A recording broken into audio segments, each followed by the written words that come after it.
পাপ থাকবে যেখানে, রোগ থাকবে সেখানে। সমাজে পাপ যত কমে যাবে, হসপিটাল তত কমে যাবে। সমাজে যত পাপ কাজ কমে যাবে, সেখানে চিকিৎসার প্রয়োজন কম হয়ে যাবে। বান্দা যখন জেনার কাছে যাবে না, বড় বড় রোগ, আজকে দুনিয়ার দিকে তাকান, HIV-র মতো মারাত্মক রোগ, গনোরিয়া, সিফিলিসের মতো বড় বড় রোগ, এই সমস্ত রোগের মূল কারণ হলো একমাত্র অবাধ যৌনাচার, জেনার কারণ। আমি পাপ করব, পাপ আমাকে ঘেরাও করে ফেলবি। তাফসীরে এসেছে যখন কোনো বান্দা পাপ করে, তখন ওই সমস্ত পাপী বান্দার মধ্যে 7টা জিনিস চলে আসে, 7টা নিকৃষ্ট জিনিস তার মধ্যে লালন হয়। 1 নাম্বার, যখন সে পাপ কাজ করে তখন সে নির্লজ্জ হয়ে যায়, তার মধ্যে কোনো লজ্জা থাকে না। যখন কোনো বান্দা পাপ কাজ করে তখন তার মধ্যে 7টা জঘন্য জিনিস চলে আসে, 7টা নিন্দনীয় জিনিস চলে আসে। 1 নাম্বার হলো সে নির্লজ্জ হয়ে যায়। ইদা লাম তাস্তাহি ফাসনা মা শি'তা, যখন তোমার লজ্জা থাকবে না তখন তুমি যা ইচ্ছা তাই করতে পারো।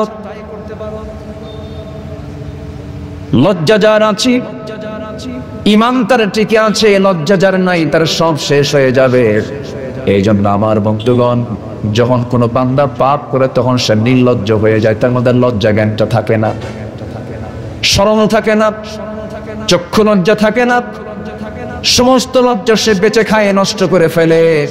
এই জন্য পাপ কাজের দিকে বান্দা যাবে না, বান্দা ভালো কাজের চেষ্টা করবে। পাপ হতে পারে, তবে পরিকল্পিত গুনাহ ঈমানদার করতে পারে না।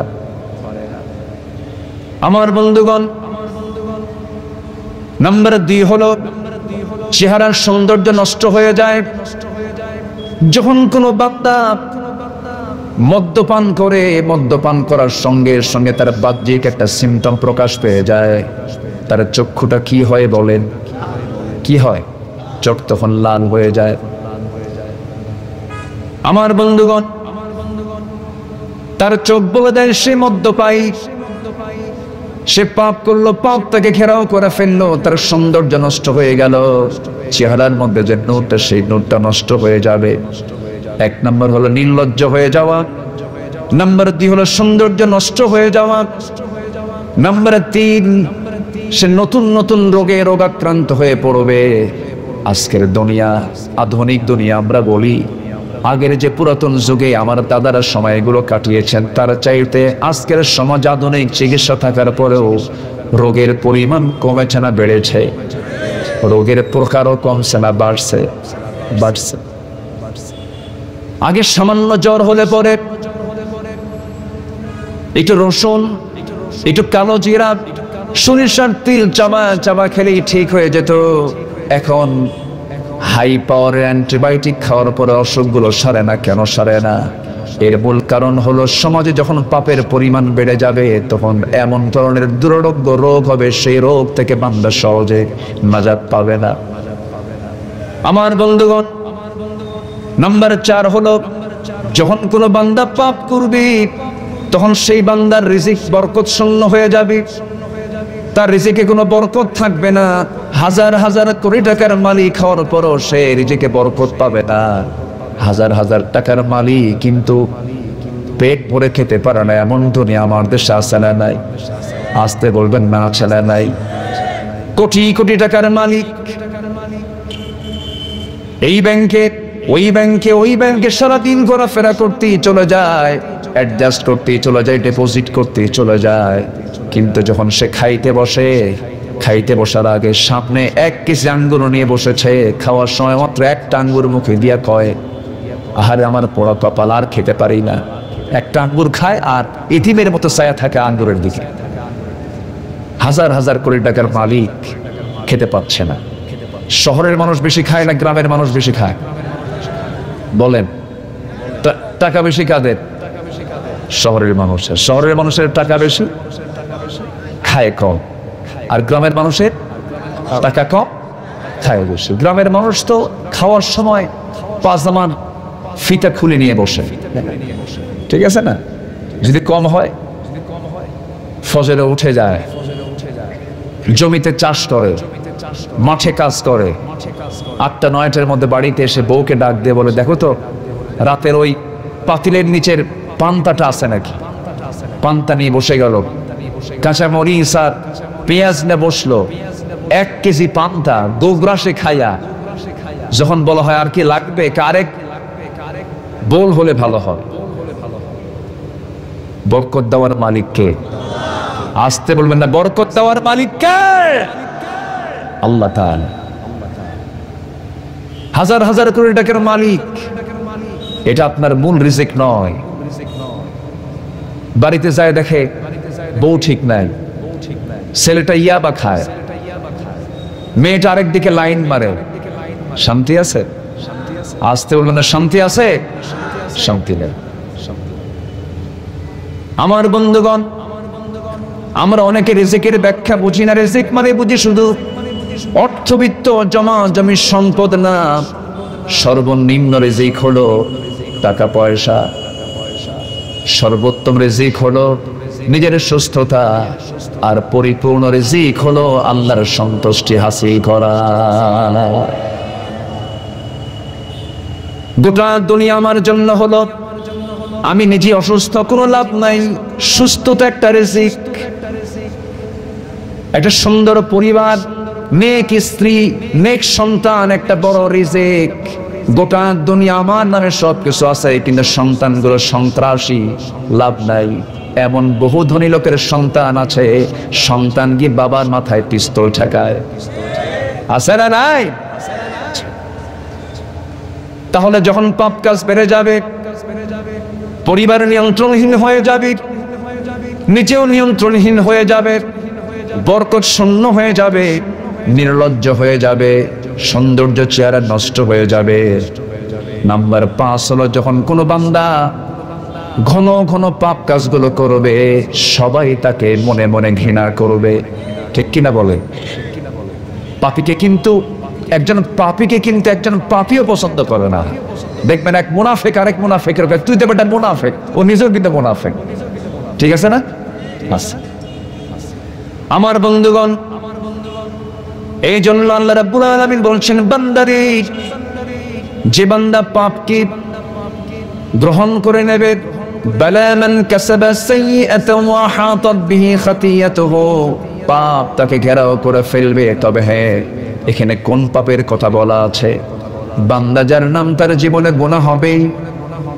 এই জায়গায় কেন গোটা দুনিয়া জুড়ে এই 800 কোটি মানুষ, পৃথিবীর একজন মানুষ বলতে পারবে না যে আমার জীবনে কোনো গুনাহ নাই। গুনাহ হবেই। গুনাহ করা বান্দার যোগ্যতা, গুনাহ না করা ফেরেশতার যোগ্যতা। কিন্তু আপনারা বলুন তো, ফেরেশতার দাম বেশি না মানুষের দাম বেশি? বলেন। আমরা কিন্তু অনেক সময় বলি, আরে তুমি তো ফেরেশতা হয়ে গেছো, এরকম বলি না অনেক সময়? কিন্তু না, ফেরেশতার চাইতে মানুষের দাম বেশি। যেরকম সুবহানাল্লাহ। কই যান? আসবে না তো? আচ্ছা, আসেন ইনশাআল্লাহ। আপনারা কষ্ট পাচ্ছেন না তো? শোনা যায় কথাগুলো, শুনতে পাচ্ছেন সবাই? তাহলে ফেরেশতার গুনাহ করার যোগ্যতা নাই। আর মানুষের গুনাহ করার যোগ্যতা থাকার পরেও যে বান্দা গুনাহ করে না, তখন ওই বান্দার দাম ফেরেশতার চাইতে বেশি হয়ে যায়। ফেরেশতার চাইতে বেশি হয়ে যায়। কারণ ফেরেশতার কোনো কামনা নাই, ফেরেশতার কোনো বাসনা নাই, ফেরেশতার কোনো লোভ নাই, ফেরেশতার কোনো যৌন কামনা নাই, ফেরেশতার কোনো সম্পদের কোনো মোহ নাই। কিন্তু বান্দার মধ্যে এই মোহ, এই আকর্ষণ কে করে দিয়েছেন? আল্লাহ দিয়েছেন। আল্লাহ রাব্বুল আলামিন বলেন, زين للناس حب الشهوات من النساء والبنين والقناطير المقنطرة من الذهب والفضة والخيل المسومة والأنعام والحرث ذلك متاع الحياة الدنيا والله عنده حسن المآب। জোরে বলুন আল্লাহু আকবার। মানুষের জন্য আকর্ষণীয় করে দেওয়া হয়েছে 6টা জিনিস। কি এর মধ্যে 1 নম্বর হলো নারী। নারীর জন্য পুরুষকে, পুরুষের জন্য নারীকে। এমন ফাংশন ফেরেশতার মধ্যে আছে নাকি? আসতে বলবেন না, আছে নাকি? নাই। আমার বন্ধুগণ, এই দুনিয়াতে প্রথম যে মার্ডার কেসটা হয়েছে, যে প্রথম যে খুনটা হলো, এই খুনটাও হয়েছে কোন জিনিসকে কেন্দ্র করে বলে? অবস্থা সবাই পারেনি দেখি। তাহলে প্রথম মামলা হয়েছে কি বাদী মামলা বলেন তো? নারীকে নিয়ে মামলা। তা অন্য কেউ করে নাই। হাবিল কাবিল দ্বন্দ্ব। আমার আব্বা জান আদম আলাইহিস সালাতু ওয়াস সালাম, আমার মা হাওয়া আলাইহিস সালাতু ওয়াস সালাম, তাদের ঔরসে আল্লাহ তাআলা সন্তানগুলো দান করেছিলেন। এই হাবিল এই কাবিল দুজন যখন দ্বন্দ্ব শুরু হয়ে গেছে, হাবিল ছিল ভালো, কাবিলটা যখন অবৈধ একটা কামনা করে বসলো, শেষ পর্যন্ত একটা নারীকে পাবার জন্য, তাকে বিয়ে করার জন্য নিজের আপন ভাইকে পর্যন্ত খুন করে ফেললো।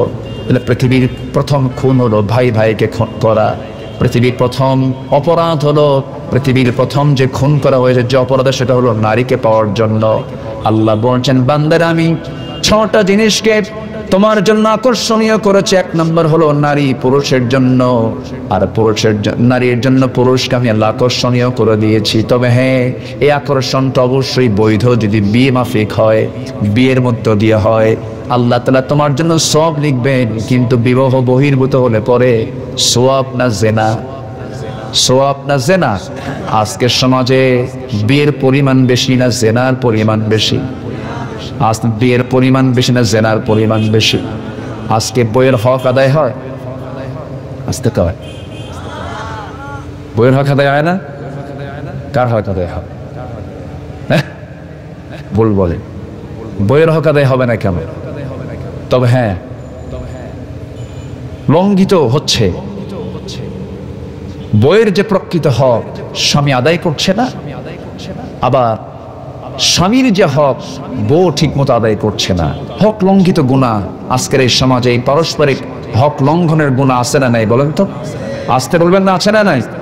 বইয়ের হক আদায় করে, কিন্তু নিজের বউ না, অন্যের বউ। আমি কি ভুল বলছি? পরকীয়ার পরিমাণ কমছে না বাড়ছে? আপনি থানায় যান, থানায় গিয়ে আপনার একটু রিপোর্ট নেন। আমি গত পরশুদিন আমি কয়েকদিন সাতক্ষীরার সফরে ছিলাম।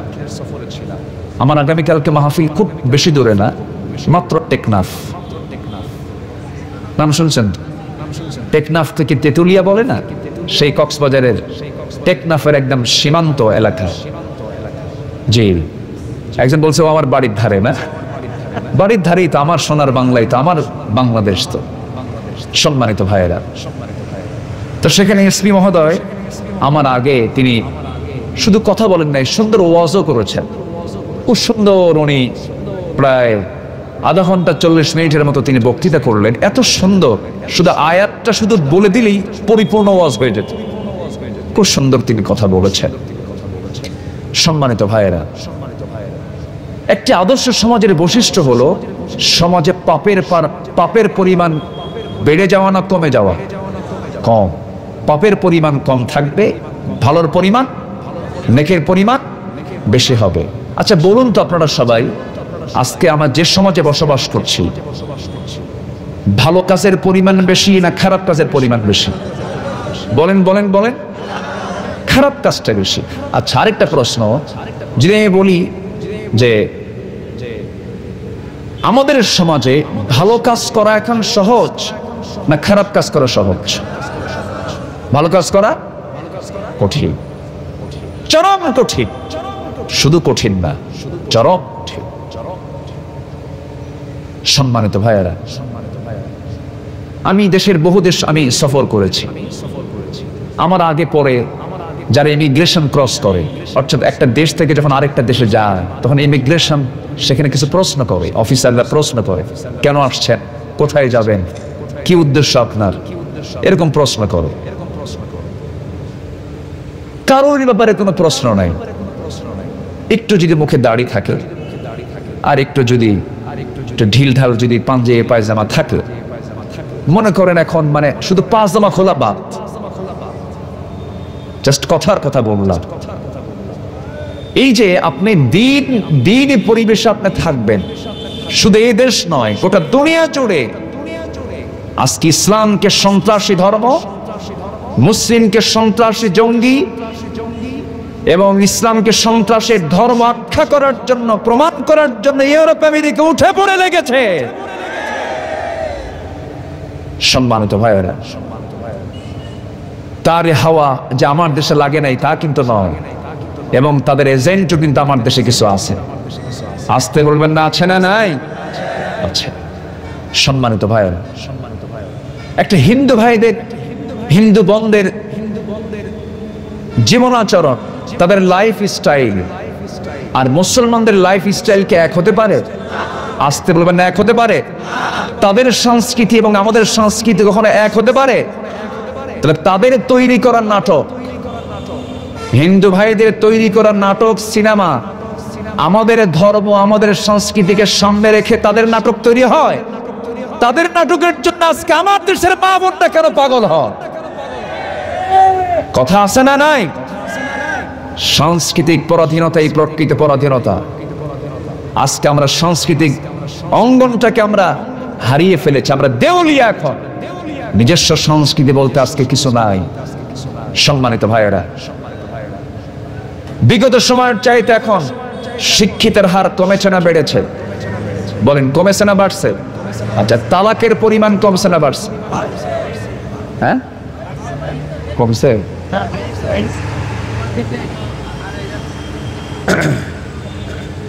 তালাকের পরিমাণ কমছে না বাড়ছে? বাড়ছে। প্রায় আমার ফোনে কিছু ফোন আসে, এই তালাক বিষয় নিয়ে বেশি ফোন আসে। মানে বিয়ের সময় আকাম কুকামে কোনো ফোন টোন আসে না, যখন তালাক সেই সময় একটু ফোন টোন পাই, ফোন টোন আসে।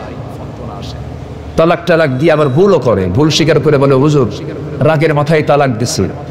রাগের মাথায় তালাক দিলে কি তালাক হয়? দেখেন, আবার যুক্তি দেখে। আচ্ছা, কেউ কি মহব্বত করে তালাক দেয়? কে বউ এদিকে আসো, রাগ করো না, আমি না তোমার তালাক দিলাম, এরকম করে তালাক দেয় কেউ? আচ্ছা, তালাকটা কি মহব্বতের সাথে না ঘৃণার সাথে? আচ্ছা, তালাকটা কি ঠান্ডা মাথার সাথে না একটু গরম হতে হয়? একটু গরম ছাড়া তো এটা হবে না। আপনার মধ্যে যদি একটা ঘৃণা, তার প্রতি আমার মানে অবজ্ঞা, তাকে ভালো লাগছে না, এরকম একটা পরিবেশ আসলেই তো তখন তালাকের বিষয়টা আসবে। হুজুর রাগের মাথায় তালাক দিছে, তালাক কি হবে? কি আপনি তালাক দিছেন কেমন? হুজুর এমন রাগ উঠছিল, একসাথে এক বৈঠকে 100 তালাক দিয়ে দিস। তালাক কি 100টা হয়? সম্মানিত ভাইয়েরা, এই তালাকের পরিমাণটা এখন চরম হারে বাড়তেছে। তালাক কেন বেড়েছে? আমি কিছু তো প্রশাসনের লোকজন থাকে, তাদের কাছ থেকেও কিছু কথা শুনি, এবং বিভিন্ন রিপোর্ট অনুযায়ী আমি 14টা কারণ আমার কাছে মনে হচ্ছে, এই 14টা কারণের জন্য আজকে তালাকের পরিমাণটা বেড়েছে। এগুলো কি কথাগুলো বলার দরকার? আসতে বলবেন না, আছে না নাই বলেন তো? আছে। শুধু আপনি কথাগুলো শুনছেন না, এই যে মিডিয়াগুলো, এই আগামীকাল কি এরা কোটি কোটি মানুষের কাছে এগুলো সব পৌঁছায় দেবে। এই জন্য আমি কথাগুলো বলা দরকার। এগুলো সমাজের রোগ, এগুলো কি সমাজের রোগ না? বলেন, তালাক হালাল বটে, এটা কি পছন্দের হালাল? ভিক্ষা হারাম না হালাল?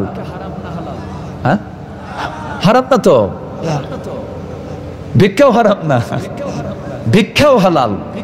তালাকও আস্তে করে, তালাকও হালাল তো। এটা তালাক নামে একটা সূরা আছে, সূরাতুত তালাক নামে একটা সূরা আছে না নাই? আছে।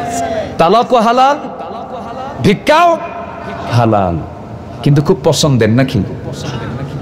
আল্লাহর কাছে নিকৃষ্ট, আল্লাহর কাছে নিকৃষ্ট কাজ হচ্ছে তালাক দেওয়া। এটা নিকৃষ্ট হালাল, নিকৃষ্ট হালাল, এটা অপছন্দনীয় হালাল। এটা ভিক্ষা আপনি যদি বা হারাম বলে দেন, যারা অসহায় তারা কি করবে? কিন্তু আমার দেশে ফকির দু প্রকার, একটা অভাবী ফকির, আরেকটা হচ্ছে শিক্ষিত নামে স্বভাবী কলম চোরের ফকির আছে কিছু, আছে না? না, জোর করে ভিক্ষা করে। কি করে ভিক্ষা করে? জোর করে ভিক্ষা করে, এটাও ভিক্ষুক। আচ্ছা, জোর করে ভিক্ষুক হয় না জালিম হয়? আচ্ছা বলেন, জোর করে ভিক্ষুক হয় না জালিম হয়? ওটা জালিমের পর্যায়ে চলে যায়। তাহলে ভিক্ষা করাও হালাল, কিন্তু আমার নবী এটা পছন্দ করেননি। রাসূল বলেছেন কখনো দেওয়াটা কৃতিত্বের, কিন্তু নেওয়া কখনো, চাওয়া কখনো কৃতিত্বের নয়। উত্তম হাত উপরেরটা না নিচেরটা? উপরেরটা। আমরা দেব, আমরা দেব, আমরা দেওয়ার জাত, আমরা ভিক্ষুকের জাত না, আমরা দাতার জাত। আল্লাহু আকবার বলো। কিন্তু এই তালাকের পরিমাণটা কেন বাড়লো? 14টা কারণ আমি আক্ষরিক ভাবে বলে দিচ্ছি। সবার বাড়িতে মা বোন আছে, অনেকের এখানে যুবকরা আছো, অনেকে বিয়ে করো না। এই সমস্ত বিষয়গুলো তোমাদের জানা দরকার। 1 নম্বরে তালাকের কারণ হলো, তালাকের পরিমাণটা বেড়ে যাওয়ার কারণ হলো নৈতিকতার অভাব, নৈতিক শিক্ষার অভাব। আজকে যদি একটা নারীকে আমরা সম্মান করতে জানতাম, নারীর দাম কত, নারীর মর্যাদা কত। আমার বন্ধুগণ, যখন কোন স্বামী তার স্ত্রীকে যখন স্ত্রী বানায় যখন নিজের বাড়িতে নিয়ে আসলো, সে কি চাকরানি না রাজরানী? আসতে কয় চাকরানি না রাজরানী? রাজরানী বানিয়ে দিয়েছেন আল্লাহ রাব্বুল আলামিন। সম্মান দিতে হবে তাকে। সন্তান হয়ে গেল, সঙ্গে সঙ্গে আরেকটা পরিচয় যোগ হলো, সে একজন সন্তানের মা। সন্তানের মা হিসেবে তার সম্মান আছে না নাই বলেন? আছে। আবার আপনার স্ত্রীত্বে সে আসলো, আপনার যৌবন তাকে দিয়েছেন, তার যৌবনটা আপনি নিয়েছেন।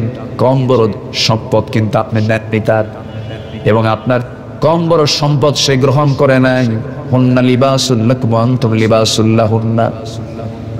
এই যে একটা সম্মান, পারস্পরিক যে শ্রদ্ধাবোধ, সম্মান, এটা তখনই আসবে বান্দার মধ্যে যখন তার মধ্যে নৈতিকতার শিক্ষাটা চলে আসবে।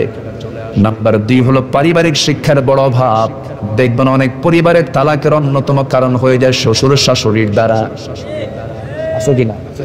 এটা একটা কারণ, কিন্তু মূর্খতা। শাশুড়ির কারণে অনেক সময় হয়, এটা হয়ে যায়। জিদ, অতিরিক্ত বাড়াবাড়ির কারণে অনেক সময় তালাকের কারণ হয়ে যায়। নম্বর 3 হলো যে সমস্ত নারী অতিরিক্ত আত্মনির্ভরশীলতায় পাগল হয়ে যান। আমার চাকরি আছে, আমার টাকা আছে, আমার ব্যাংক ব্যালেন্স আছে, আমার সম্পদ আছে, নেতৃত্ব দেওয়ার মতো এরকম ধরনের যদি অহংকার কোন নারীর মধ্যে কাজ করে, স্বামীকে পাত্তা দেয় না, এমন নারী মনে হয় বাংলার জমিনে নাই। আসতে বলবেন না, আছে না নাই? আছে। কিছু কিছু নারী আছে, কিছু কিছু স্ত্রী আছে, স্বামী তাকে দেখে মনে করে এটা আজরাইল। এরকম নারীও কিন্তু আছে। আমার বন্ধুগণ, পৃথিবীতে যদি কোনো সেজদা রকম থাকতো, প্রত্যেক স্ত্রী তার স্বামীকে সকাল সন্ধ্যা সেজদা দিত। এতটুকু গুরুত্ব রাসূল দিয়েছেন, একজন স্বামীর ক্ষেত্রে দিয়েছেন। স্বামী এবং স্ত্রী উভয়ের সম্মান আছে, কিন্তু উভয় যখন নামাজে দাঁড়াবে, ইমাম হবে কে, বউ না স্বামী? আসতে কয় বউ না স্বামী? কিন্তু আজকে সমাজের নেতা আসতে কয় তিনটা কাউন্সিলর, 3টা কাউন্সিলের উপরে আবার কয়জন? সেটা কি পুরুষ না মহিলা? সংরক্ষিত, তাই না? সংরক্ষিত। আমার বন্ধুগণ, আমি নারীকে অবমূল্যায়ন করছি না, নারীর দাম ঠিক আছে, কিন্তু ইসলাম তো নামাজের মধ্য দিয়ে অনেক কিছু শিখিয়ে দেয়। স্বামী স্ত্রী যখন নামাজে দাঁড়াবে, সেই সময় ইমাম সামনে যাবে, ইমাম তার নামাজ পড়াবে, সে ইমাম হবে বউ না স্বামী? স্বামী নামাজে দাঁড়ায় যাবে, ইমামতের চেয়ারে এসে বসে যাবে। তাহলে বোঝা গেল নেতৃত্বের জন্য আল্লাহ রাব্বুল আলামিন পুরুষকে নির্বাচিত করেছেন। আবার আদম থেকে নিয়ে আমার রাসূল পর্যন্ত আপনি দেখেন, যত নবী আল্লাহ রাব্বুল আলামিন দুনিয়াতে পাঠিয়েছেন, সকল পয়গম্বর ছিলেন নারী না পুরুষ? অন্তত নেতৃত্ব যদি নারীকে যদি আল্লাহ দিয়ে দিতেন, অন্তত একজন নবী করে তো অন্তত একজন নারীকে তিনি পাঠাতে পারতেন। পাঠাইছেন না? কোন নারীকে আল্লাহ তাআলা নবী করে পাঠালেন না। পৃথিবীর কোন মসজিদে যদি কোনো বিশেষ নারী, পাওয়ারফুল নারী, প্রভাবশালী নারী, কোন প্রেসিডেন্ট, কোন মন্ত্রীও যদি হয়, যদি বলা হয় আপনি অমুক দেশের প্রধানমন্ত্রী, আজকে আপনি মসজিদে নামাজ পড়াবেন, তার পিছনে নামাজ চলবে না। কারণ আল্লাহ তাআলা নারীকে ইমামের জন্য সিলেকশন দেন নাই, কারণ নেতৃত্বের জন্য আল্লাহ তাআলা তিনি সিলেকশন দিয়েছেন। আর রিজালু কাওয়ামুনা আলান নিসা, নারীদের পরিচালক হবে পুরুষরা। একজন নবীর কথা মনে হয়ে গেল, যে নবীটার নাম আল্লাহ তাআলা সবচেয়ে বেশি কোরআনে নিয়েছেন, যে নবী আমার নবীকে আসমানে আটকায় দিয়া, একটা আসমানে আটকায় দিয়ে নামাজটা কমায় দিয়েছিলেন, আল্লাহর কাছে আবার পাঠিয়ে দিয়েছিলেন। 50 ওয়াক্তের জায়গায় 5 ওয়াক্ত নামাজ আল্লাহ তাআলা আমাদের জন্য করিয়ে দিয়েছেন। কোন নবীর আপিল ছিল বলেন? কোন নবীর আপিল ছিল? মূসা আলাইহিস সালাতু ওয়াস সালাম। এই নবীজির ছোট্ট একটা কথা মনে হয়ে গেল আমার। এই পৃথিবীতে আল্লাহ তাআলা যত পয়গম্বর পাঠিয়েছেন, ম্যাক্সিমাম পয়গম্বর নিজের জন্মভূমিতে থাকতে পারেন নাই, নিজের জন্মের জায়গায় তারা থাকতে পারেন নাই। নবীর জন্ম হলো মক্কা, মৃত্যু হলো কোথায়? মদিনা।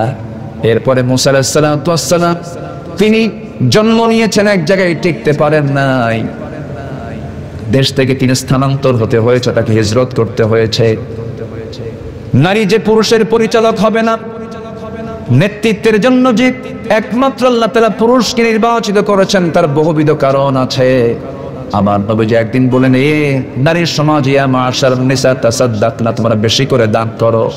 সাহাবে কেরাম বললেন, মহিলা সাহাবীরা বলেন, ইয়া রাসূলুল্লাহ এর কারণটা কি? আমি দেখলাম তোমার অধিকাংশই জাহান্নামে যাবে, তোমাদের মধ্যে দুটো ঘাটতি আছে, এই ঘাটতির জন্য বেশি করে দান করো। হুজুর কি কি ঘাটতি আমাদেরকে বলেন? নাম্বার হলো জ্ঞানের ঘাটতি, আর নাম্বার 2 হলো দ্বীনের ঘাটতি। দ্বীনের ঘাটতিটা কি? পুরুষ মানুষ 30 দিনই তারা নামাজ পড়তে পারে, কিন্তু একজন নারী 30 দিনের 30 দিন নামাজ পড়তে পারে না। আল্লাহ তাআলা তাদেরকে এমন একটা সময় দিয়েছেন, যে সময় তাদের জন্য আল্লাহ তাআলা নামাজকে হারাম করে দিয়েছেন, তারা নামাজ পড়তে পারে না। এটা মেয়েদের জন্য লস, এটা হচ্ছে দ্বীনের ঘাটতি। আর বুদ্ধির ঘাটতি হলো, পুরুষ সাক্ষী যদি একজন হয়, নারী হবে কয়জন? আসতে বলো, নারী কয়জন বলেন? 2 জন। কেন? একজন পুরুষ সমান 2 জন নারী। এই সিলেকশনটা কে দিয়েছেন? আসতে বলবেন না, কে দিয়েছেন? তাহলে দোষকে আল্লাহকে দেওয়া যাবে? আল্লাহই ভালো জানেন যে আল্লাহ তাআলা একজন পুরুষের বিপরীতে 2 জন নারীর সাক্ষীকে গ্রহণ করেছেন। 2 জন নারী সমান একজন পুরুষ। আমার বন্ধুগণ, সেই পয়গম্বরের কথা মনে হয়ে গেল। মূসা আলাইহিস সালাতু ওয়াস সালাম নিজের জন্মস্থানে টিকতে পারলেন না, ফেরাউন তার বিরুদ্ধে হত্যার হুলিয়া জারি করে দিয়েছে। মূসা আলাইহিস সালাতু ওয়াস সালাম খুব রাগী নবী ছিলেন। সব নবীর মেজাজ ছিল একরকম, এই নবীর মেজাজ একটু ভিন্ন রকম ছিল। প্রচন্ড প্রভাবশালী নবী ছিলেন, মেজাজি নবী ছিলেন। কারণ ফেরাউনের সামনে মোকাবেলার জন্য মেজাজ দরকার আছে না নয়? মেজাজেরও প্রয়োজন আছে। মায়ের খাওয়াও সুন্নাত, মায়ের দেওয়াও সুন্নাত। রাসূল শুধু মায়ের খান নাই, মার দিয়েছেন। মার খেয়েছেন মক্কার 13 বছর, আর মার দিয়েছেন মদিনার 10 বছর। মুসার হাতে কি থাকতো বলেন? মুসার হাতে কি থাকতো? তাহলে লাঠি রাখাও কি? আজ থেকে লাঠি রাখাও কি? শুধু তসবিহ রাখার সুন্নত মনে করলে হবে না, শুধু জিকির আজকারের মধ্যে ইসলাম খুঁজলে হবে না। ফেরাউনদেরকে মোকাবেলা করার জন্য প্রয়োজনে মুসার শক্ত লাঠিও হাতে নিতে হবে। মাঝে মাঝে মুসলমান রাজি আছেন কারা কারা? হাত উঁচু করে দেখা। আল্লাহ কবুল করুন, জোরে বলি আমিন। আল্লাহ তাআলা মুসাকে মেজাজ দেওয়ার অন্যতম কারণ ছিল এটা। কারণ ফেরাউনকে মোকাবেলা করার জন্য নরম মেজাজের দরকার না, শক্ত মেজাজের দরকার। শক্ত মেজাজের দরকার। প্রচন্ড রাগী ছিলেন তিনি, কিন্তু এই রাগটা ছিল তার ইসলামের পক্ষের রাগ। ফেরাউনের গোত্রের এক লোক এসে বলতেছে, মুসা তুমি তো এই কাজটা ভুল করলা। মুসা বলতেছেন, না তোমার এটা ভুল। কেন তোমার ভুল? কেন তোমার এটা ভুল? কেন তোমার ভুল? বারবার যখন তার দিকে ইঙ্গিত করতেছে, ওনার কাছে মেজাজ খারাপ হয়ে হাতটা আগায় দিয়া একটু বাড়ায় দিয়া মারছে এক থাপ্পড়। থাপ্পড়। তুমি থাপ্পড় মেরেছেন শাসন করার জন্য, একটু শাসন হোক। থাপ্পড় মারাও সারা, মরে যাও সারা। যখন মরে গেছে তখন আল্লাহকে বলছে, আল্লাহ দোষ কিন্তু আমার না, আমার নিয়তে কিন্তু এটা ছিল না যে আমি ওকে মেরে ফেলবো। আমি নিয়ত ছিল থাপ্পড় মারলাম এটা ঠিকঠাক হোক, কিন্তু থাপ্পড় মারলাম মরে গেছে, আল্লাহ দোষ আমার না, মারছি থাপ্পড় আমি, মেরে ফেলছে তুমি আল্লাহ। কিন্তু থাকা তো হলো না, এটা তো মার্ডার কেস। মার্ডার কেসের আসামিতে সমস্যা।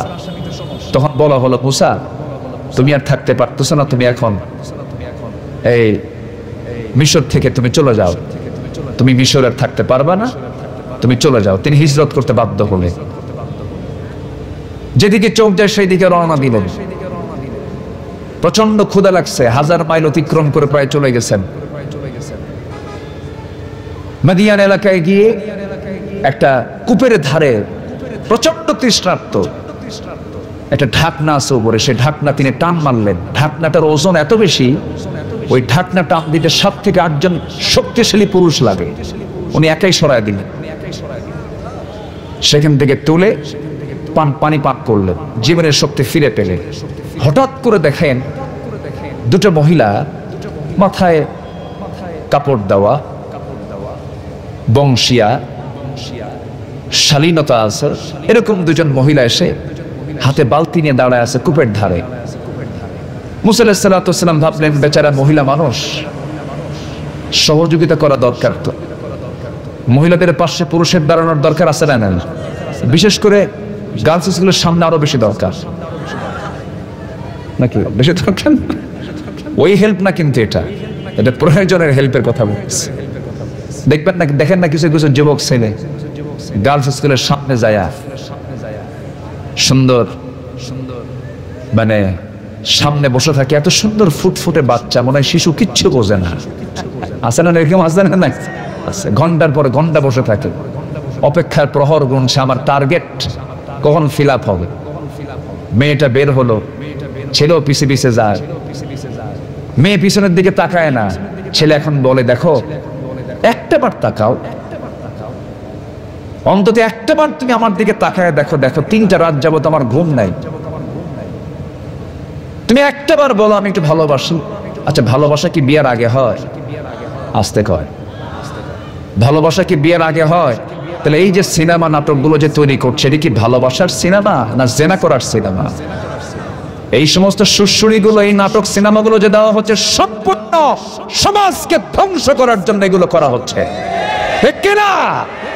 বিবাহ পূর্ব কোনো ভালোবাসা হতে পারে?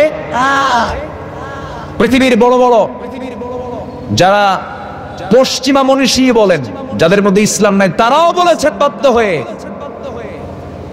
একজন পুরুষ এবং একজন নারী পরস্পর এক জায়গায় হলে এখানে কোনোদিন বন্ধুত্বের পরিচয় থাকে না, এটা দৈহিক পরিচয় হয়, দৈহিক পরিচয়, ঠিক কিনা বলেন? কোনোদিন সেফটি নয়, নিরাপদ নয় এখানে। সম্মানিত ভাইয়েরা, মুসা আলাইহিস সালামের সহযোগিতা এরকম ছিল না। উনি তাকালেন না, উনি কি করলেন না? তাকালেন। মুসলমানদের হতে হবে, আমাদের চরিত্র হতে হবে হলো বাইম মাছের মতো। বাইম মাছ চেনেন তো? বাইম মাছ থাকে কোথায়? গর্তের ভিতরে, শুধু কাদায় না, গর্তের মধ্যে থাকে। কাদা তো আসি, আবার গর্তের মধ্যে তার বসবাস, কাদার মধ্যে বসবাস। কিন্তু হাজারো কাদার ভিতরে থাকার পরও তার গায়ে কোনো কাদা লাগে না। আল্লাহ বলছেন, বান্দা তুমি হাজারো পাপ পঙ্কিলতার মধ্যে থাকলেও তুমি পাপের কাছে যাবে না, আমি তোমার জন্য স্থায়ী জান্নাতের বন্দোবস্ত করে রেখে দিয়েছি। তোমার চ্যালেঞ্জ হলো পাপ মুক্ত জীবন। এমএ পাস এটা আমার বড় কোনো ক্যারিয়ার নয়, এমফিল পিএইচডি বড় কোনো ক্যারিয়ার নয়, মন্ত্রী এমপি সচিব বিসিএসপি এগুলো বড় কোনো ক্যারিয়ার নয়। আল্লাহর কাছে বড় ক্যারিয়ার হলো সূরা বাকারার 81 নম্বর 82 নম্বর আয়াত আল্লাহ তাআলা বলছেন যে বান্দা পাপ মুক্ত জীবন যাপন করলো, এটা বান্দার জীবনের সবচেয়ে বড় সফলতা। পাপ ছেড়ে দেব আমরা, সকল পাপ যদি ছেড়ে দেই সমাজটা ভালো হয়ে যাবে। আমি যদি আমার ব্যক্তিগত জীবনকে টার্গেট করি, আমার জীবনে কোনো কবিরা গুনার কাছে নিয়ে যাব না, আমার পরিবারকে কোনো কবিরা গুনার কাছে জড়ানোর সুযোগ দেব না, নিজে নিজেই চ্যালেঞ্জ করতে হবে। আমার বন্ধুগণ, কু আনফুসাকুম ওয়া আহলিকুম নারা, নিজে বাঁচো, তোমার পরিবারকে জাহান্নাম থেকে বাঁচাও। মুসা আলাইহিস সালাতু ওয়াস সালাম করলেন কি? ওই কূপের ধারে দাঁড়ালেন, দুজন মহিলা মাথায় তাদের কাপড় আছে দেখা যাচ্ছে না, শালীনতা নিয়ে তারা দাঁড়িয়ে আছে, হাতে বালতি নিয়ে। মুসা আলাইহিস সালাতু ওয়াস সালাম বললেন, ও দুজন মহিলা, তোমরা এখানে দাঁড়ায় তোমরা কি করো? কূপ থেকে পানি নেব, নিয়ে যাও, আমরা পারবো না। সব পুরুষ মানুষ পানি নেওয়ার পর অবশিষ্ট যে পানি থেকে যাবে সেই পানিগুলো আমরা নিয়ে চলে যাব। সঙ্গে সঙ্গে মুসা বলছেন, ও মহিলা, তোমাদের যদি একটু কষ্ট হয়, আমি তোমাদের কিছু উপকার করতে চাই, দাও বালতি, আমি তোমাদেরকে একটু হেল্প করি। সন্ধ্যার পরে মহিলা মানুষ বাইরে থাকতে নেই, অনেক দেরি হয়ে যাবে তোমাদের। সহযোগিতার হস্ত তিনি প্রসার করলেন, বালতিটা হাতে নিলেন, কূপের ঢাকনা টান দিলেন, অনেক দূর ছিটকে গিয়ে পড়লো। দুই মহিলা থরথর করে কাঁপে আর মনে মনে করে এটা মানুষ না অন্য কিছু। কূপ থেকে পানি তুলে দিয়া হাতে উঠায়া দিয়া একটা বারের জন্য তিনি তাদের দিকে তাকালেন না, চললেন, বললেন সোজা বাড়িতে চলে যাও। নির্দিষ্ট সময় আসার পূর্বেই বাড়ি যখন পেয়ে গেছে, তাদের আব্বা, দুজন মহিলার আব্বা বলতেছে, আমার কলেজার টুকরা সন্তানরা প্রত্যেক দিন আসতি, দেরি হয়ে যায়, আজকে এত দ্রুত তোমরা চলে আসলে এর কারণটা কি আব্বা? একজন পুরুষ মানুষকে দেখতে পেলাম, ইন্নাহু কাফিয়ুন আজিজ, খুব শক্তিশালী যুবক। শুধু ঢাকনায় টান দিল, ঢাকনা ছিটকে পড়ে গেল, আমাদেরকে সহযোগিতা করে বালতি ভরে পানি আমাদের হাতে তুলে দিল, আমরা নিয়ে আসলাম। সঙ্গে সঙ্গে বৃদ্ধ পিতা বড় মেয়েকে ডাক দিয়ে বলছে, আমার কলেজার টুকরা মেয়ে, আগামীকালকে তুমি যাবে, আমার সালাম জানাবি। কূপের ধারে থাকা ওই যুবককে আমার সালাম জানিয়ে বলবে সে যেন আমার সঙ্গে দেখা করার জন্য আমার বাড়ি পর্যন্ত চলে আসে। পরের দিন এসে সালাম বিনিময় হলো এবং বলে ফেললেন, ও যুবক, আমার আব্বা খুব বুড়া মানুষ, চোখে কম দেখেন, চামড়াগুলো কুঁচকে গেছে, আবিনা শাইখুন কাবীর, বুড়া মানুষ তিনি, একটু আপনাকে দাওয়াত দিয়েছেন, আপনি আমাদের বাড়িতে যাবেন নাকি? মুসা আলাইহিস সালাতু ওয়াস সালাম মনে মনে চিন্তা করলেন, এখানে তো কাউকে চিনি না, আমি মুসাফির হালতে আছি, কেউ আমাকে চেনে না, আমিও কাউকে চিনি না, একটু পরিচয় হলে তো ভালোই হয়। ওই প্রবাস জীবনে, মুসাফির জীবনে তিনি এটাকে চান্স মনে করে বললেন, ঠিক আছে আমি তো যাব, কিন্তু আমি তো বাড়ি চিনি না। এই মহিলা বলছে, আপনার বাড়ি চেনার কোনো প্রয়োজন নাই, আপনি আমার পিছে পিছে আসবেন, আমি সামনে সামনে যাব, আমি সামনে চলতে থাকবো, আমি ডানে গেলে আপনি আমাকে ফলো করে করে আসবেন। মুসা আলাইহিস সালাতু ওয়াস সালামের মেজাজ গেছে গরম হয়া, চোখটা বড় করে ফেলেছেন, মহিলাকে লক্ষ্য করে বলছেন, ও মহিলা, তুমি আমার সামনের সামনে হেঁটে যাবে, আমি তোমার পিছে পিছে ফলো করব, তুমি ইমাম, আমি মুসল্লি হব। এমন পুরুষ আমি মুসা, আমার যাওয়ার ঠেকাই পড়ে। আল্লাহু আকবার বলবেন না? আজকে গোটা জাতি পুরুষের পিছে না নারীর পিছে। রাগ করতেছেন নাকি আপনারা? মন খারাপ করা যাবে না। মসজিদ থেকে নেতৃত্ব আসবে, ঠিক কিনা বলেন? কিসের থেকে নেতৃত্ব আসবে? মসজিদ থেকে যাবে। ঠিক আছে, আলহামদুলিল্লাহ। ভাইয়ের সাথে বহুবার দেখা হয়েছে, আমার সোহাগ ভাই, ঘোড়া মার্কা। জি, সোহাগ ভাইয়ের প্রতীক হচ্ছে আগের জিহাদের ময়দানে যে যানবাহনটা বেশি ব্যবহার হতো, যুদ্ধের বাহন ছিল কি বলেন তো? ঘোড়া। আল্লাহ তুমি ইসলামের ঘোড়া দাবরানোর তৌফিক তুমি আমার সোহাগ ভাইকে দান করো, ইসলামের পথে অবিচল থাকার তৌফিক তুমি আল্লাহ তাকে দিয়ে দাও। জোরে বলি আমিন। আমার মনে হয় আপনার কথা আমি বলে ফেলছি। আচ্ছা, সম্মানিত ভাইয়েরা, আমার দিকে তাকান। কষ্ট পাচ্ছেন নাকি আপনারা? মুসা বলছেন, এই মহিলা, তোমার পিছে পিছে আমি যাব, তুমি ইমাম হবে, আমি তার মুসল্লি হব, সম্ভব? তুই পিছে আয়, আমি সামনে যাই। সুবহানাল্লাহ বলবেন না? তুই পিছে আয়, আমি সামনে যাই। উনি সামনে চলে আসলেন। সামনে এসে বললেন, শোনো মহিলা, আমি তো সামনে রওনা দিলাম, কিন্তু রাস্তা তো চিনি না, পিছন থেকে তুমি আমাকে শুধু ইঙ্গিত দিবে, ডান, আমি ডানে যাব, বাম, বামে যাব। ডান আর বাম শব্দ ছাড়া অতিরিক্ত একটা কথাও তুই বলবি না। সুবহানাল্লাহ বলবেন না? একটা কথাও তুই বলবি না, কারণ মেয়েদের সুন্দর কথার মধ্যে কি দেখছেন কি রস, দেখেন না বুড়া চাচা কি করে, রস আছে এখনো, বুড়া চাচার মধ্যে রস আছে এখন। আচ্ছা এটা রস আছে, দেখেন না আপনি সলিমুদ্দিকে ফোন দিচ্ছেন, বন্ধ ফোন, দুঃখিত বলে কি না, এখানেও কারে ঢুকাইছে, পুরুষ না মহিলা? মহিলাকে। লিফটে উঠবেন আপনি, লিফটের 3 তলায় যাবেন, বাস এখানে বলতেছে 3rd ফ্লোর, পুরুষ না মহিলা? মহিলা। বিমানে আপনি হজে যেতে হবে, বিমানে চড়ে এক বুড়ো চাচাকে নিয়ে আমি 2009 সালে ফার্স্ট হজে যাই, 2009। তো চাচা আমার সঙ্গে বিমানে চড়লেন। তো সাধারণত বিমানবালা তারা তো ম্যাক্সিমাম মহিলাই, তো বিমানবালারা পুরুষ যারা ইয়াং, তারপর কম বয়স, এদের তো অতটুকু হেল্প লাগে না, বেল্টের পরাতে তাদের অতটুকু হেল্প লাগে না, তারা তো বুঝে সব কিছু। যারা বুড়া মানুষ, হয়তো শিশু, বুড়া শিশু আর বৃদ্ধা নারী, এদের পাশে এই বিমানবালাগুলো খুব সেবার মানসিকতা নিয়ে যায়। তো বুড়ো চাচা হজে যাচ্ছেন, তো বুড়ো চাচার সামনে লাল লিপস্টিকওয়ালা, গায়ে পায়ে তেমন কাপড় চুপড়ও নাই, মাথায় ওড়নাও নাই। তো এসে যখন তার কোমরে বেল্ট লাগাচ্ছে, কোমরে বেল্ট লাগানোর পরপরই বলতেছে, বাবা এটাই কি হজ নাকি বাবা? আমারে বলতেছে। আমি বললাম কেন? কে তোমার সব শেষ করে দিল আমারে, হজ করতে চাই আছি, আমার এই ওয়াক্কাম হয়ে আমার হজ হবে কেমনে? বললাম চাচা শুধু যাওয়ার সময় না, আসার সময়ও পাবেন, যেতেও পাবেন আসতেও পাবেন। আজকে গোটা পৃথিবীর পণ্য সামগ্রী বানিয়ে ছেড়েছে আজকে বাচ্চারা, আজকে নারী সমাজকে পণ্য সামগ্রী বানিয়ে ফেলেছে। একটা অফিসের রিসেপশনে কোন পুরুষকে চাকরি দেওয়া হয় না, রিসেপশনে বসায় দেয় সুন্দরী, লিপস্টিক ওয়ালি, চুল টুল ছেড়ে দেওয়া, খোপা ছেড়ে দেওয়া, অর্ধলগ্ন পোশাকে সামনে রিসেপশনে বসে আছে একজন নারী। যখন কোনো ক্লায়েন্ট ভিতরে ঢুকতে নেয় তখন দাঁড়িয়ে আসসালামু আলাইকুম, এটা সালাম কালাম দিয়া ভেসকি মেরে একটা হাসি মেরে বাস ঢোকায় দিল। নারীর কি এটাই সম্মান?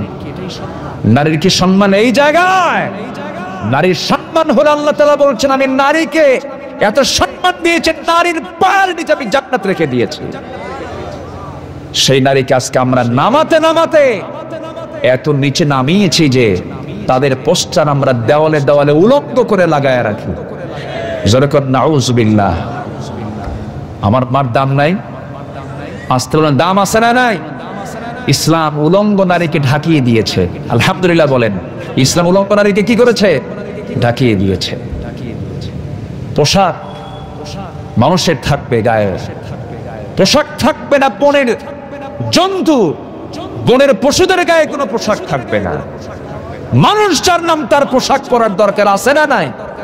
আচ্ছা, আজকে এটা কি সভ্য দুনিয়া না অসভ্য দুনিয়া? আজকে কি ঢেকে রাখার দুনিয়া না খোলার দুনিয়া? আজকে খুলে ফেলার দুনিয়া হয়ে গেছে। না, আমাদের পরিবারকে আমরা পর্দা দিয়ে সাজাবো। জোরে বলি ইনশাআল্লাহ, জোরে বলি ইনশাআল্লাহ। তালাকের 14 কারণ মনে আছে আপনাদের? তালাকের কয় কারণ? 14 কারণ। আমি কিন্তু লাইন ছাড়ি নাই, লাইনে আছে। মুসা আলাইহিস সালাতু ওয়াস সালামের কথা বলছিলাম, মনে আছে? বলবো। উনি কি ইমাম হইছেন না মুসল্লি হইছেন? ইমাম হইছেন না মুসল্লি হইছেন? সামনে যান আর বললেন দুটো শব্দ বলবি, ডান বাম, আর কোনো কথা বলবি না। মুসা আলাইহিস সালাতু ওয়াস সালাম সামনের দিকে চলতে লাগলেন। চলতে চলতে বাড়ি যখন পেয়ে গেছেন, বৃদ্ধ লোকটাকে পেয়ে তিনি সালাম দিয়ে ফেললেন, করমর্দন করলেন, আলিঙ্গন করলেন। হঠাৎ করে বৃদ্ধ লোকটার মুখ থেকে বের হয়ে গেছে, যুবক তোমার নাম তো মুসা। সঙ্গে সঙ্গে মুসা ইসলাম থমকে দাঁড়ালেন। 1000 মাইল লুকায় লুকায় চলে আসলাম, এত দূরের মানুষ আমাকে চিনলো কেমনে? লোকটা ফেরাউনের লোক নাকি? কি কথা কি বুঝতেছেন আপনারা? মুসা আলাইহিস সালাতু ওয়াস সালাম মনে মনে চিন্তায় পড়ে গেলেন। এবার বৃদ্ধ লোকটা বলছে, যুবক তুমি কি চিন্তা করো? না তেমন কিছু না, তোমার নাম শুধু আমি জানি না, আরো কিছু জানি তথ্য। কি তথ্য জানেন বলুন? একজন মানুষকে থাপ্পড় মারছো, মরে গেছে, এরপরে এখানে আসছো। তিনি আরো জড়সড় হয়ে গেলেন। এবারে মুসা আলাইহিস সালাতু ওয়াস সালাম বলছেন, শোনো ও বুড়া মানুষ, আমি আপনাকে চিনতে পারছেন, আপনার সত্যিকার অর্থে পরিচয়টা কি? এবার বৃদ্ধ লোকটা বলতেছে, শোনো তুমি আমাকে যে দেখতে পাচ্ছ, বুড়ো মানুষ, চুলগুলো সাদা হয়ে গেছে, দাড়িগুলো সাদা হয়ে গেছে, চামড়াগুলো কুঁচকে গেছে, আমি শুধু সাধারণ বুড়োদের কাতারের একজন সাধারণ কোনো বুড়ো নই। আল্লাহ তাআলা আমাকে এই মাদিয়ানবাসীর জন্য পয়গম্বর করেছেন। ওয়াইলা মাদিয়ান আখাহুম শুআইবা, আমি হলাম আল্লাহর পয়গম্বর শুআইব আলাইহিস সালাতু ওয়াস সালাম। এই কথা বলার সঙ্গে সঙ্গে মুসা আলাইহিস সালাতু ওয়াস সালাম তিনি এতটাই আনন্দিত হলেন, সব দুঃখ তিনি ভুলে গেছেন। বুকের সঙ্গে আবার জড়িয়ে ধরে বললেন, চাচা খুব আনন্দ পেলাম, একজন আল্লাহর নবীর সঙ্গে আমার পরিচয় হলো, কি সুন্দর ভাগ্য আমার। আমার বন্ধুগণ, যার জীবনে একটা ভালো বন্ধু আছে তার চেয়ে বড় সুখী মানুষ এই দুনিয়াতে আর নাই। একটা বন্ধু পারে আরেকজন বন্ধুকে ভালো বানাতে, একজন বন্ধু বানাতে পারে আরেকজন বন্ধুকে খারাপ বানাতে। এই জন্য বন্ধু নির্বাচনে যুবকরা ভুল করবে না। বন্ধু তাকেই বানাবে যার দিকে তাকালে আল্লাহর কথা মনে হবে, নবীর কথা মনে হবে।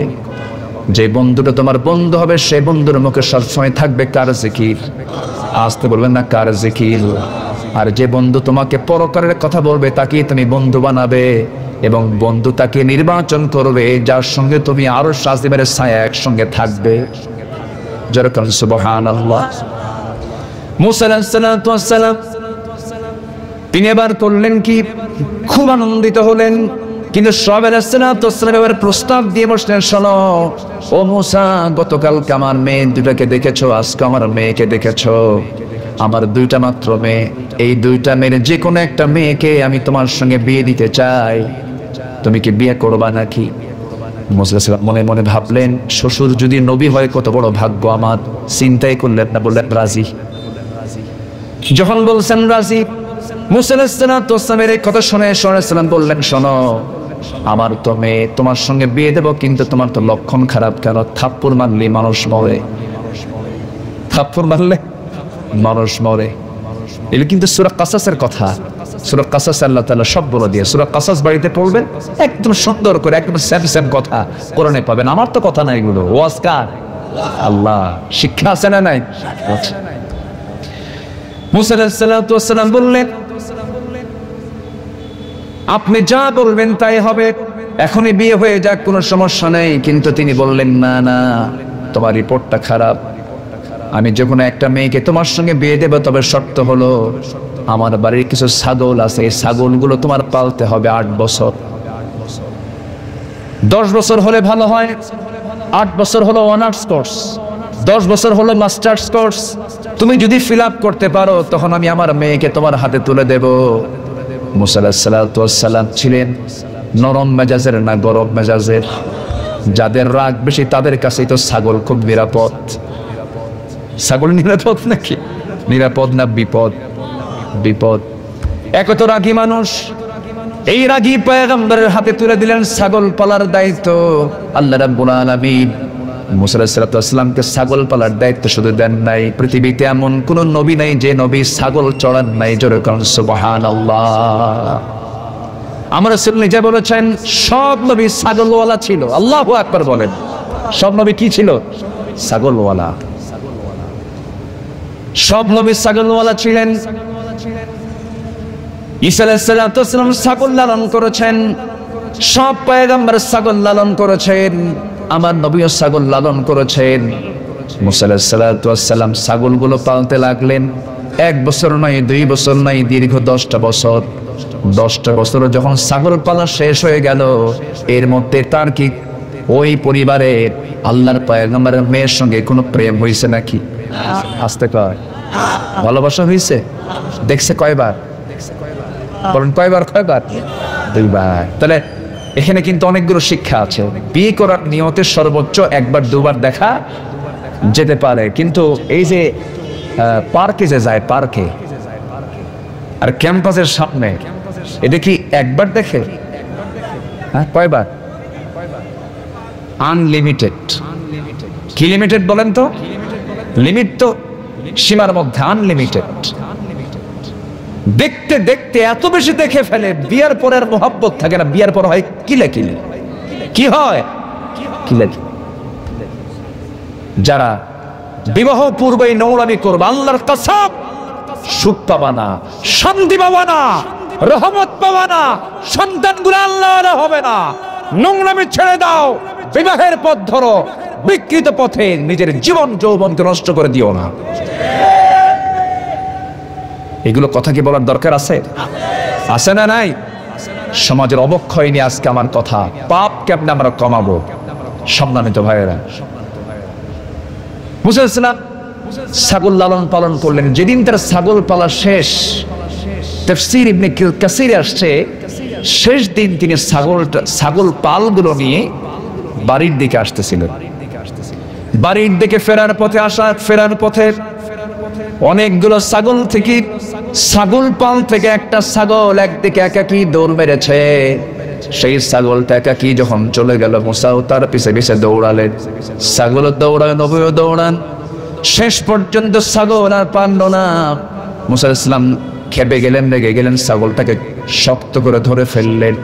দুইটা পা হাতের মধ্যে নিয়ে তিনি শূন্যে খাড়া করেছেন। কি মারবে? আসার মারবে। কিন্তু লক্ষ্য করে দেখেন, ছাগলের চোখে মুখে ভীতির ছাপ, চরম ভীত সন্ত্রস্ত, এবং লোমকূপ দিয়ে ঘামগুলো ঝরে ঝরে পড়তেছে। মুসা আলাইহিস সালাম মনে মনে চিন্তা করলেন, ছাগল তোরে মারে কি লাভ? দুই পা ছেড়ে দিয়া বুকের মধ্যে আলিঙ্গন করে যখন ভালোবাসাটা প্রকাশ করলেন, আল্লাহ বলছেন, মুসা তোমার রাগ কমে গেছে, আমি তোমার নবুয়ত দিয়ে দিলাম। ধৈর্যের দরকার আছে না নাই? আসতে বলবেন না, আছে না নাই? আছে। এই ইতিহাসটা আমি টানার মূল কারণ হলো, আরো অনেক লম্বা ছিল। মূল কারণ হলো মুসা আলাইহিস সালাম তিনি নারীর সামনে চলেছেন না পিছনে চলেছেন। আমরা কি সামনে চলবো না পিছনে চলবো? আমরা ইমাম বানাবো নারীকে না পুরুষকে? নারী না পুরুষকে? শিখিয়েছে কে? আসতে হলো শিখিয়েছে কে? আল্লাহ তাআলা শিখিয়েছেন। তালাকের পরিমাণ বেড়ে যাওয়ার 14টা কারণ আমি 3টা বলেছি। নাম্বার 4 হলো চাকুরির কিছু অহংকার আছে। কিছু মহিলার মধ্যে চাকরির অহংকার আছে না নাই? আছে। চাকুরির অহংকারে দেখায়, অনেক সময় এটাকে অবলম্বন করে শেষ পর্যন্ত তালাক পর্যন্ত গড়ায়। নাম্বার 5 হলো জ্ঞানার্জনের মিসইউজ, জ্ঞানার্জন অপব্যবহার। নাম্বার 6 হলো ডিভাইস আসক্তি। মোবাইল যতটুকু ক্ষতিকর, আমার তো মনে হয় মাঝে মাঝে মদ, গাঁজা, ইয়াবা, হেরোইন, ফেন্সিডিল, এই সমস্ত মাদক দ্রব্য যতটুকু সমাজের জন্য না ক্ষতিকর, তার চাইতে আজকে বেশি ক্ষতির কারণ হয়ে গেছে আজকে এই মোবাইল ডিভাইস গুলো। আমি কি ভুল বলছি? কোন অংশ কম না, কোন অংশ কম না। আজকে জুয়া খেলার জন্য কোথাও বসা লাগে না, মোবাইলের সামনে বসলে জুয়া খেলা হয়ে যায়, ঠিক কিনা? এই জন্য খুব সাবধান। একটা মোবাইল বলে দেবে আপনার চরিত্র কেমন। মোবাইল যদি কথা বলতে পারত, মোবাইল আপনার আমল নামার জন্য মোবাইলে যথেষ্ট। আমাকে যদি কেউ প্রশ্ন করে, হুজুর মোবাইল ব্যবহার করা কি, আমার জবাব হলো, যে মোবাইলকে চালাতে পারে তার জায়েজ, কিন্তু মোবাইল যাকে চালায় তার ব্যবহার করা শুধু নাজায়েজ না, হারাম, ঠিক কিনা? আমার কথা কি ক্লিয়ার? আমার কথা কি ক্লিয়ার? বুঝতে হবে। আমার কাছে মাঝে মাঝে মনে হয় কি জানেন, মোবাইল যারা চালায় অতি আসক্তি যাদের, তাদের কাছে আমার প্রতিবন্ধী মনে হয়। এত গভীরে দেখে, যখন ওই গভীর দেখার সময় যখন আপনি তাকে ডাক দেবেন, ভাই এই, আমি কি ভুল বললাম? এগুলো করে কিনা বলেন? এগুলো কর, এটা আসক্তি। এই অতিরিক্ত ডিভাইস আসক্তি হওয়ার কারণে আজকে অনেক পরিবার ধ্বংস হয়ে যাচ্ছে, ডিভোর্স হয়ে যাচ্ছে। সম্মানিত ভাইয়েরা, এক যুবক ছেলে মোবাইল হারায় ফেলছে। সে আমারে বলতেছে, হুজুর আমার মোবাইলটা হেরে যাওয়াতে আমি একদম বিধবা হয়ে গেলাম। কি হয়ে গেছে? বিধবা হয়ে গেছে। এতটাই অ্যাট্রাকশন এই ডিভাইসগুলোর উপরে। অবশ্যই বাচ্চাদের এই ব্যাপারে প্রত্যেক পিতামাতার সচেতন থাকার দরকার আছে না নাই? আসতে বলবেন না, আছে না নাই? নাম্বার 7 হলো পরকীয়া কি ইজিলি দেখা। একটু মনোযোগ দিয়ে কথাগুলো শুনবেন। আজকে পরকীয়ার বলি হয়ে যাচ্ছে অনেক পরিবার। বউ আরেকজনকে ভালোবাসে, স্বামী আরেকজনকে ভালোবাসে, এমন নোংরামি আছে না নাই? আসতে বলবেন না, ছেলে নাই। এখন বলেন ওই পরিবারের যে সন্তানগুলো আছে তারা শুধু খারাপ হবে না, সমাজের জঘন্য সন্তান হবে, জঘন্য সন্তান হয়ে যাবে। একটা পরিবারে যখন কোনো সন্তান তার বাপ্পার মধ্যে মহাব্বত দেখে, ভালোবাসা দেখে, সেই পরিবারটা জান্নাতের টুকরা হয়ে যায়। সন্তান যখন কোনো পরিবারে দেখবে আমার বাপ্পার মধ্যে গন্ডগোল, ওই সন্তানটা তখন সমাজের উচ্ছৃঙ্খল সন্তানের রূপ নেয়। এই জন্য একটা পরিবারকে সাজানোর জন্য নৈতিক শিক্ষার কোনো বিকল্প নাই। নোংরামি ছেড়ে দিতে হবে, পর্দার পরিবেশ নিয়ে আসতে হবে। নাম্বার 8 হলো অপসংস্কৃতির আগ্রাসন করার গ্রাস, বিজাতীয় সংস্কৃতি। নাম্বার 9 হলো স্বামীকে সম্পদ মনে না করা, স্বামীকে দাম না দেওয়া। আবার অপরদিকে স্বামী স্ত্রীকে অবহেলা করে ফেলা, এটাও বড় অপরাধ। নাম্বার 10 হলো ধৈর্যের অভাব। নাম্বার 11 হলো নিঃসৌন্দর্য লুকানো পরপুরুষ থেকে এটির ব্যর্থতা। আজকে মেয়েরা স্বামীকে দেখাতে বেশি পছন্দ করে না, ভ্যানওয়ালা দেখাতে বেশি পছন্দ করে। ভ্যানওয়ালা, রিক্সাওয়ালা, সামার, কামার, বাইরের যা আছে, আমি তাদেরকে খাটো চোখে দেখছি না, মানে পরপুরুষকে দেখাতে সে বেশি পছন্দ করে। এরকম মহিলার সংখ্যা আজকের সমাজে কম না বেশি? স্বামীর সামনে কোনো আতর লাগায় না, স্বামীর সামনে কোনো সেন্ট লাগায় না। মানুষের গায়ের তো একটা গন্ধ আছে।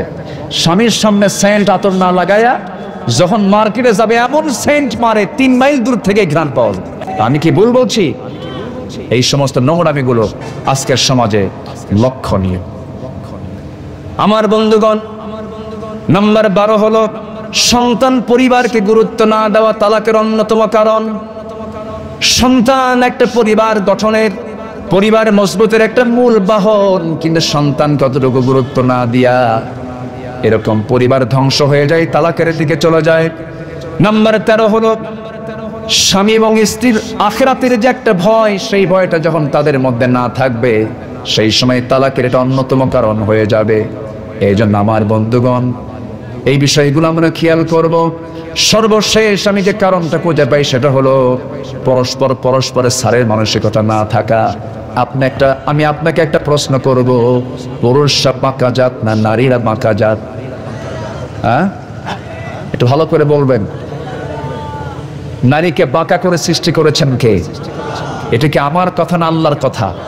এবং বলেছেন মুহাম্মদ সাল্লাল্লাহু আলাইহি ওয়াসাল্লাম, খুলিকাত মিন দিলাইন, মেয়েদেরকে সৃষ্টি করা হয়েছে বাঁকা হাড়ে। কি হাড়ে? বাঁকা হাড়ে। সোজা করবেন, ভেঙে যাবে।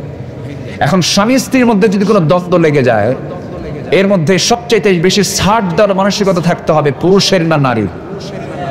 অনেকে চুপ করে আছে, হুজুর আমার না বইয়ের। এরকম চিন্তায় আছেন নাকি? এখানে ছাড় দেবে বেশি কে, বউ না স্বামী? একটু ভালো করে বলেন তো ভাই, কে ছাড় দেবে? স্বামী। স্বামীকে ছাড় দিতে হবে, কারণ আল্লাহ তাআলা সাক্ষী দিয়েছেন পুরুষ কয়জন আর নারী কয়জন, এটা মাথায় রাখতে হবে। ওরা এক না অর্ধেক? বলেন এক না অর্ধেক? অর্ধেক। তার অর্ধেক যেহেতু আল্লাহ করে দিয়েছেন, আপনি তার ডাবল। অতএব আপনার মাথায় থাকতে হবে যে আমি ডাবল ও অর্ধেক, এই বিষয়টা মাথায় রাখতে হবে। আপনাকে ধৈর্যের পিরামিড হতে হবে। পরিবারটাকে সাজানোর জন্য আপনাকে ধৈর্যের পাহাড় হতে হবে। আমার নবীজি একদিন বসে আছেন। আমার নবী কি এক বউ না একাধিক বউ? বলেন কোনটা সহজ? এক বউ বলা সহজ না 2 বউ বলা সহজ? হ্যাঁ, এক বউ সহজ, 2 বউ 3 বউ সহজ? কাম সারছে, এতই পারেন। এক বউ সহজ, 2 বউ 3 বউ 4 বউ আরো কঠিন। সহজ না, কিন্তু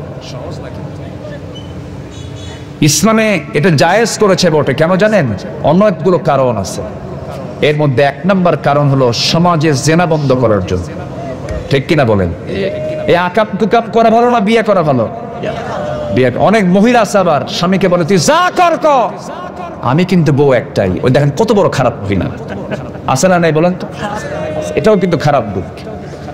এবং গোটা পৃথিবীর জরিপ যদি আপনি করেন, গোটা ওয়ার্ল্ড এখন জরিপ করে দেখা গেলে পরে 40% পুরুষ আর 60% হচ্ছে মহিলা। আমার দেশেও গড় অনুপাতে আমার দেশে এই মুহূর্তে পুরুষ বেশি না মহিলা বেশি?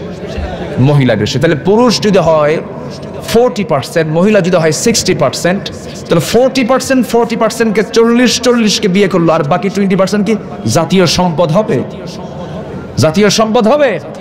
তাহলে ইসলাম যে বিধান নিয়েছে সেই বিধানের মধ্যে অবশ্যই বিশ্বজনীনতা, ভারসাম্যপূর্ণ অবস্থান ইসলামে আছে না নাই?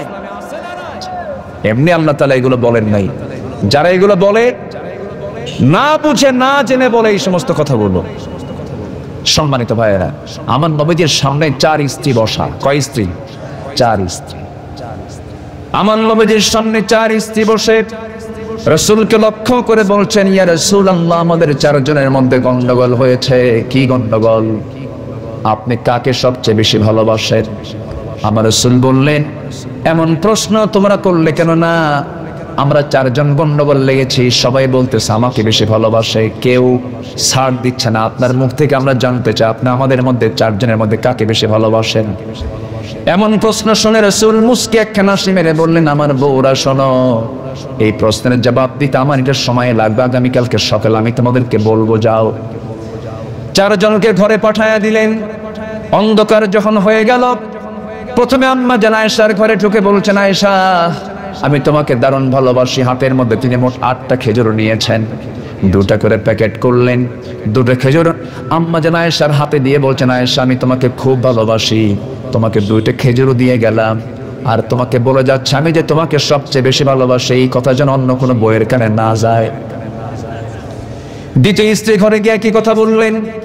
তৃতীয় স্ত্রীর ঘরে গিয়ে কি কথা বললেন? চতুর্থ স্ত্রীর ঘরে গিয়ে কি কথা বললেন? চলে আসলেন। পরের দিন সকালবেলা বুক ভরা আশা নিয়ে 4 জন স্ত্রী নবীর সামনে খারাপ হয়ে গেছেন। নবীজি মুস্কি মুস্কি হাসতেছেন। 4 জন স্ত্রী এবার প্রশ্ন করছেন, হুজুর, আপনি এখন বলুন, আপনি কাকে সবচেয়ে বেশি ভালোবাসেন? রাসূল বলেন, শোনো, আমি যাকে গত রাত্রিতে লুকায় লুকায় 2টা খেজুর দিয়ে আসছে, আমি তাকেই সবচেয়ে বেশি ভালোবাসি। যা, সুবহানাল্লাহ বলবেন। ব্যালেন্স, ধৈর্য, ম্যারেজ লাইফ, ম্যানেজমেন্ট থাকতে হবে। বিয়ে আগে না ধৈর্য আগে? ব্যবসা আগে না ধৈর্য আগে? নামাজ আগে না ধৈর্য আগে? এই যে ওয়াজে বসে থাকে আগে না ধৈর্য আগে? পৃথিবীর সকল কাজে কি আগে? ধৈর্য আগে। যার ধৈর্য নাই তার মুখ থেকে এমনি একটা কথা বের হয়ে যায়। ধৈর্য। আমরা এই কথাগুলো কি জানার দরকার আছে ভাই? জানার কি দরকার আছে? আমার বন্ধুগণ, আল্লাহ রাব্বুল আলামিন বলছেন, শোনো, তুমি যদি পাপ কাজ ছেড়ে দাও, আমি তোমাকে সুন্দর জান্নাত দিয়ে দেব। আল্লাহ রাব্বুল আলামিন আরেক জায়গায় বলছেন, ইন তাজতানিবু কাবাইরা মা তুনহাউনা আনহু নুকাফির আনকুম সাইয়্যাতিকুম ওয়া নুদখিলকুম মুদখালান কারীমা। বান্দা, তুমি যদি বড় বড় গুনাহগুলোকে ছেড়ে দাও, ছোট ছোট গুনার দিকে আমি আল্লাহ তাকাবই না।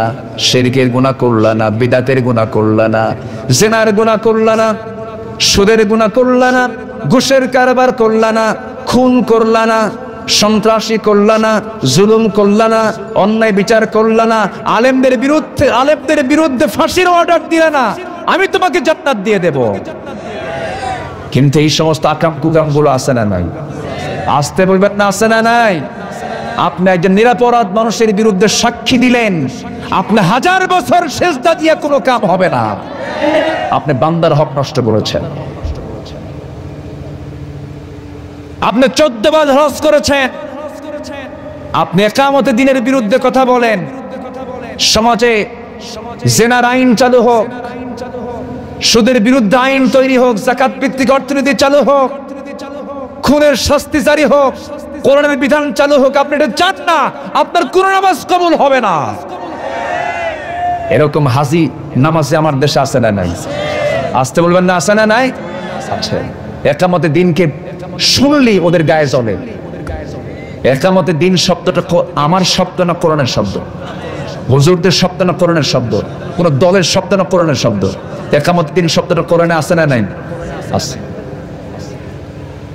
আপনি নামাজ পড়বেন, আপনি রোজা রাখবেন, আপনি হজ করবেন, আপনি দান সদকা করবেন, আপনি মসজিদ বানাবেন, আপনি মাদ্রাসা বানাবেন, আপনার দাড়ি বড়, আপনার চোখে সুরমা, আপনার মাথায় টুপি, আপনার পরনে জুব্বা, সবই ঠিক আছে। কিন্তু আপনি ইকামতের দিনের বিপক্ষে কথা বলেন, আপনার চেতনা সেকুলার, আপনার চেতনা সোশিয়ালিজম, ন্যাশনালিজম, ক্যাপিটালিজম, আপনার কোন নামাজ ইবাদত কবুল হবে না। রাসূলকে শুধু নামাজে মানবেন, রাসূলকে বিচারে মানবেন না। রাসূলকে শুধু নামাজের ইমাম হিসেবে মানবেন, রাষ্ট্রের ইমাম হিসেবে মানবেন না। আপনার ঈমান এখন আনা হয় নাই, আপনি ভণ্ড, আপনি প্রতারক। রাসূলকে মানতে হবে এক জায়গায় না সব জায়গায়? আসতে বলে রাসূলকে মানতে হবে এক জায়গায় না সব জায়গায়? সব জায়গায় মানতে হবে। কষ্ট পাচ্ছেন নাকি? কষ্ট পাচ্ছেন? সম্মানিত ভাইয়েরা, আমরা দ্বীনের ব্যাখ্যা অনেকেই বুঝি না। আচ্ছা বলেন তো, একটা প্রশ্ন করি, আমার দেশে ইসলামটা বিজয়ী? আমার দেশে ইসলামটা কি প্রতিষ্ঠিত আছে না প্রতিষ্ঠিত নাই? প্রতিষ্ঠিত আছে? প্রতিষ্ঠিত আছে। আচ্ছা প্রতিষ্ঠিত নাই, তা বুঝবো কেমনে আমরা? বোঝার কিছু লক্ষণ আছে। যেরকম আমার দেশে প্রতিষ্ঠিত আছে সুদ না যাকাত? বলেন বলেন, কি প্রতিষ্ঠিত আছে? সুদ না যাকাত? সুদ। আচ্ছা আমার দেশে যাকাত আদায় যা হয় না তা না, যাকাত আদায় হয় ব্যক্তিগত উদ্যোগে না রাষ্ট্রীয় উদ্যোগে? বলে, যদি কেউ এটা আদায় করে ব্যক্তিগত উদ্যোগ, কিন্তু রাষ্ট্রীয় কোনো চাপ নাই। প্রথম খলিফার নাম কি বলেন তো? সাইয়েদনা আবু বকর সিদ্দিক রাদিয়াল্লাহু তাআলা। তিনি যখন ক্ষমতার মসনদে বসলেন, বসেই বললেন যাকাত কার কার আছে, রাষ্ট্র তাদের কাছ থেকে যাকাত আদায় করবে। কিছু কিছু মুসলিম বলল যে ইসলামী রাষ্ট্র আমাদের কাছ থেকে যাকাত নেবে। তারা একটু অস্বীকৃতি জানাতে লাগলো। সাইয়েদনা আবু বকর বললেন, উটির যদি লাগামেরও যাকাত হয় আমি এটা জোর করে আদায় করব, যারা দেবে না তাদের বিরুদ্ধে আমি আবু বকরের জিহাদ ঘোষণা। আল্লাহু আকবার বলেন।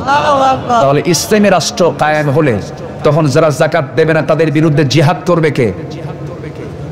রাষ্ট্র। জিহাদ করবে কে বলেন? রাষ্ট্র। তুই দিবি না, তোকে জাহান্নাম থেকে বাঁচানোর জন্য জোর করে তোর কাছ থেকে যাকাত নেব। তোকে জাহান্নাম থেকে বাঁচানোর জন্য জোর করে যাকাত নেব। রাষ্ট্র যাকাত আদায় করবে জোর করে। আমার দেশে যদি হিসাব করে যদি আজকে যাকাত আদায় করতো, রাষ্ট্রীয় পর্যায়ে যদি যাকাত তোলা হতো ব্যাংকিং হিসেব অনুযায়ী, তাহলে প্রত্যেকটা ইউনিয়নে বছরে 43 কোটি টাকা করে জমা হতো যাকাতের। বিশাল ব্যাপার। গরিব থাকতো? গরিবই থাকতো। যাকাত কার বিধান? সুদ কার বিধান? মানে সুদ কার বিধান? তাহলে আজকের সমাজে যাকাত চালু না সুদ চালু? সুদ চালু। আচ্ছা আমার দেশে বিয়ের পদ্ধতি আছে না? নাই? আছে। জেনা, জেনার পদ্ধতি নাই? আজ থেকে জেনার পদ্ধতি আছে না? নাই। পদ্ধতি মানে হচ্ছে লাইসেন্স, আছে কি না? কোন মহিলা যদি লাইসেন্স নিয়ে যদি এই জেনার কাজ করে, আপনি মামলা দিতে পারবেন? মামলা আপনি দিলে মামলা উল্টা মামলা কার হবে?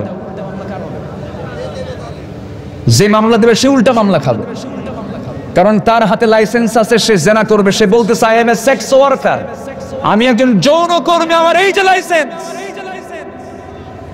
নাউজুবিল্লাহ বলে। তাহলে আমার দেশে বিয়ের লাইসেন্সও আছে, জেনার লাইসেন্সও আছে। কিন্তু ইসলাম যদি কায়েম হয়, দিন যদি কায়েম হয়, তখন জেনার কোনো লাইসেন্স থাকতে পারে। আচ্ছা আমার দেশে বোরকা পরা পর্দাশীলা মহিলা আছে না? নাই। আছে। পর্দা ছাড়া আছে? আছে না? নাই বলেন তো। আছে। ইসলাম যদি কায়েম হয়ে যায়, তখন পর্দা ছাড়া কোনো মহিলা রাস্তায় বের হলে সে নিজেও রুগী, অন্যকে কি বানাবে? অন্যকে কি বানাচ্ছে? সে বলে রুগী বানাচ্ছে। তাহলে এই রুগী বানানোর কোনো সুযোগ কি ইসলাম দেবে? ইসলাম দেবে না। তখন কি বলবে? তোমাদেরকে, তুমি বাইরে যদি বের হতেই হয়, তোমাকে বাধ্যতামূলক কি করতে হবে? ঢেকে বের হতে হবে। হাত পা ঢেকে বের হও, শালীনপূর্ণ পোশাক পরে বের হও। তাহলে ইসলামী রাষ্ট্রের বৈশিষ্ট্যের সাথে আমাদের সমাজের বৈশিষ্ট্যের কোনো মিল নাই। 1000 বছর ওয়াজ করে আপনার সুদ বন্ধ করতে পারবেন না।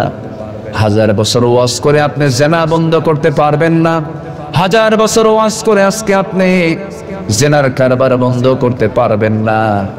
আপনি এগুলোকে বন্ধ করার জন্য প্রয়োজন হলো আল্লাহর দ্বীনকে কায়েম করা।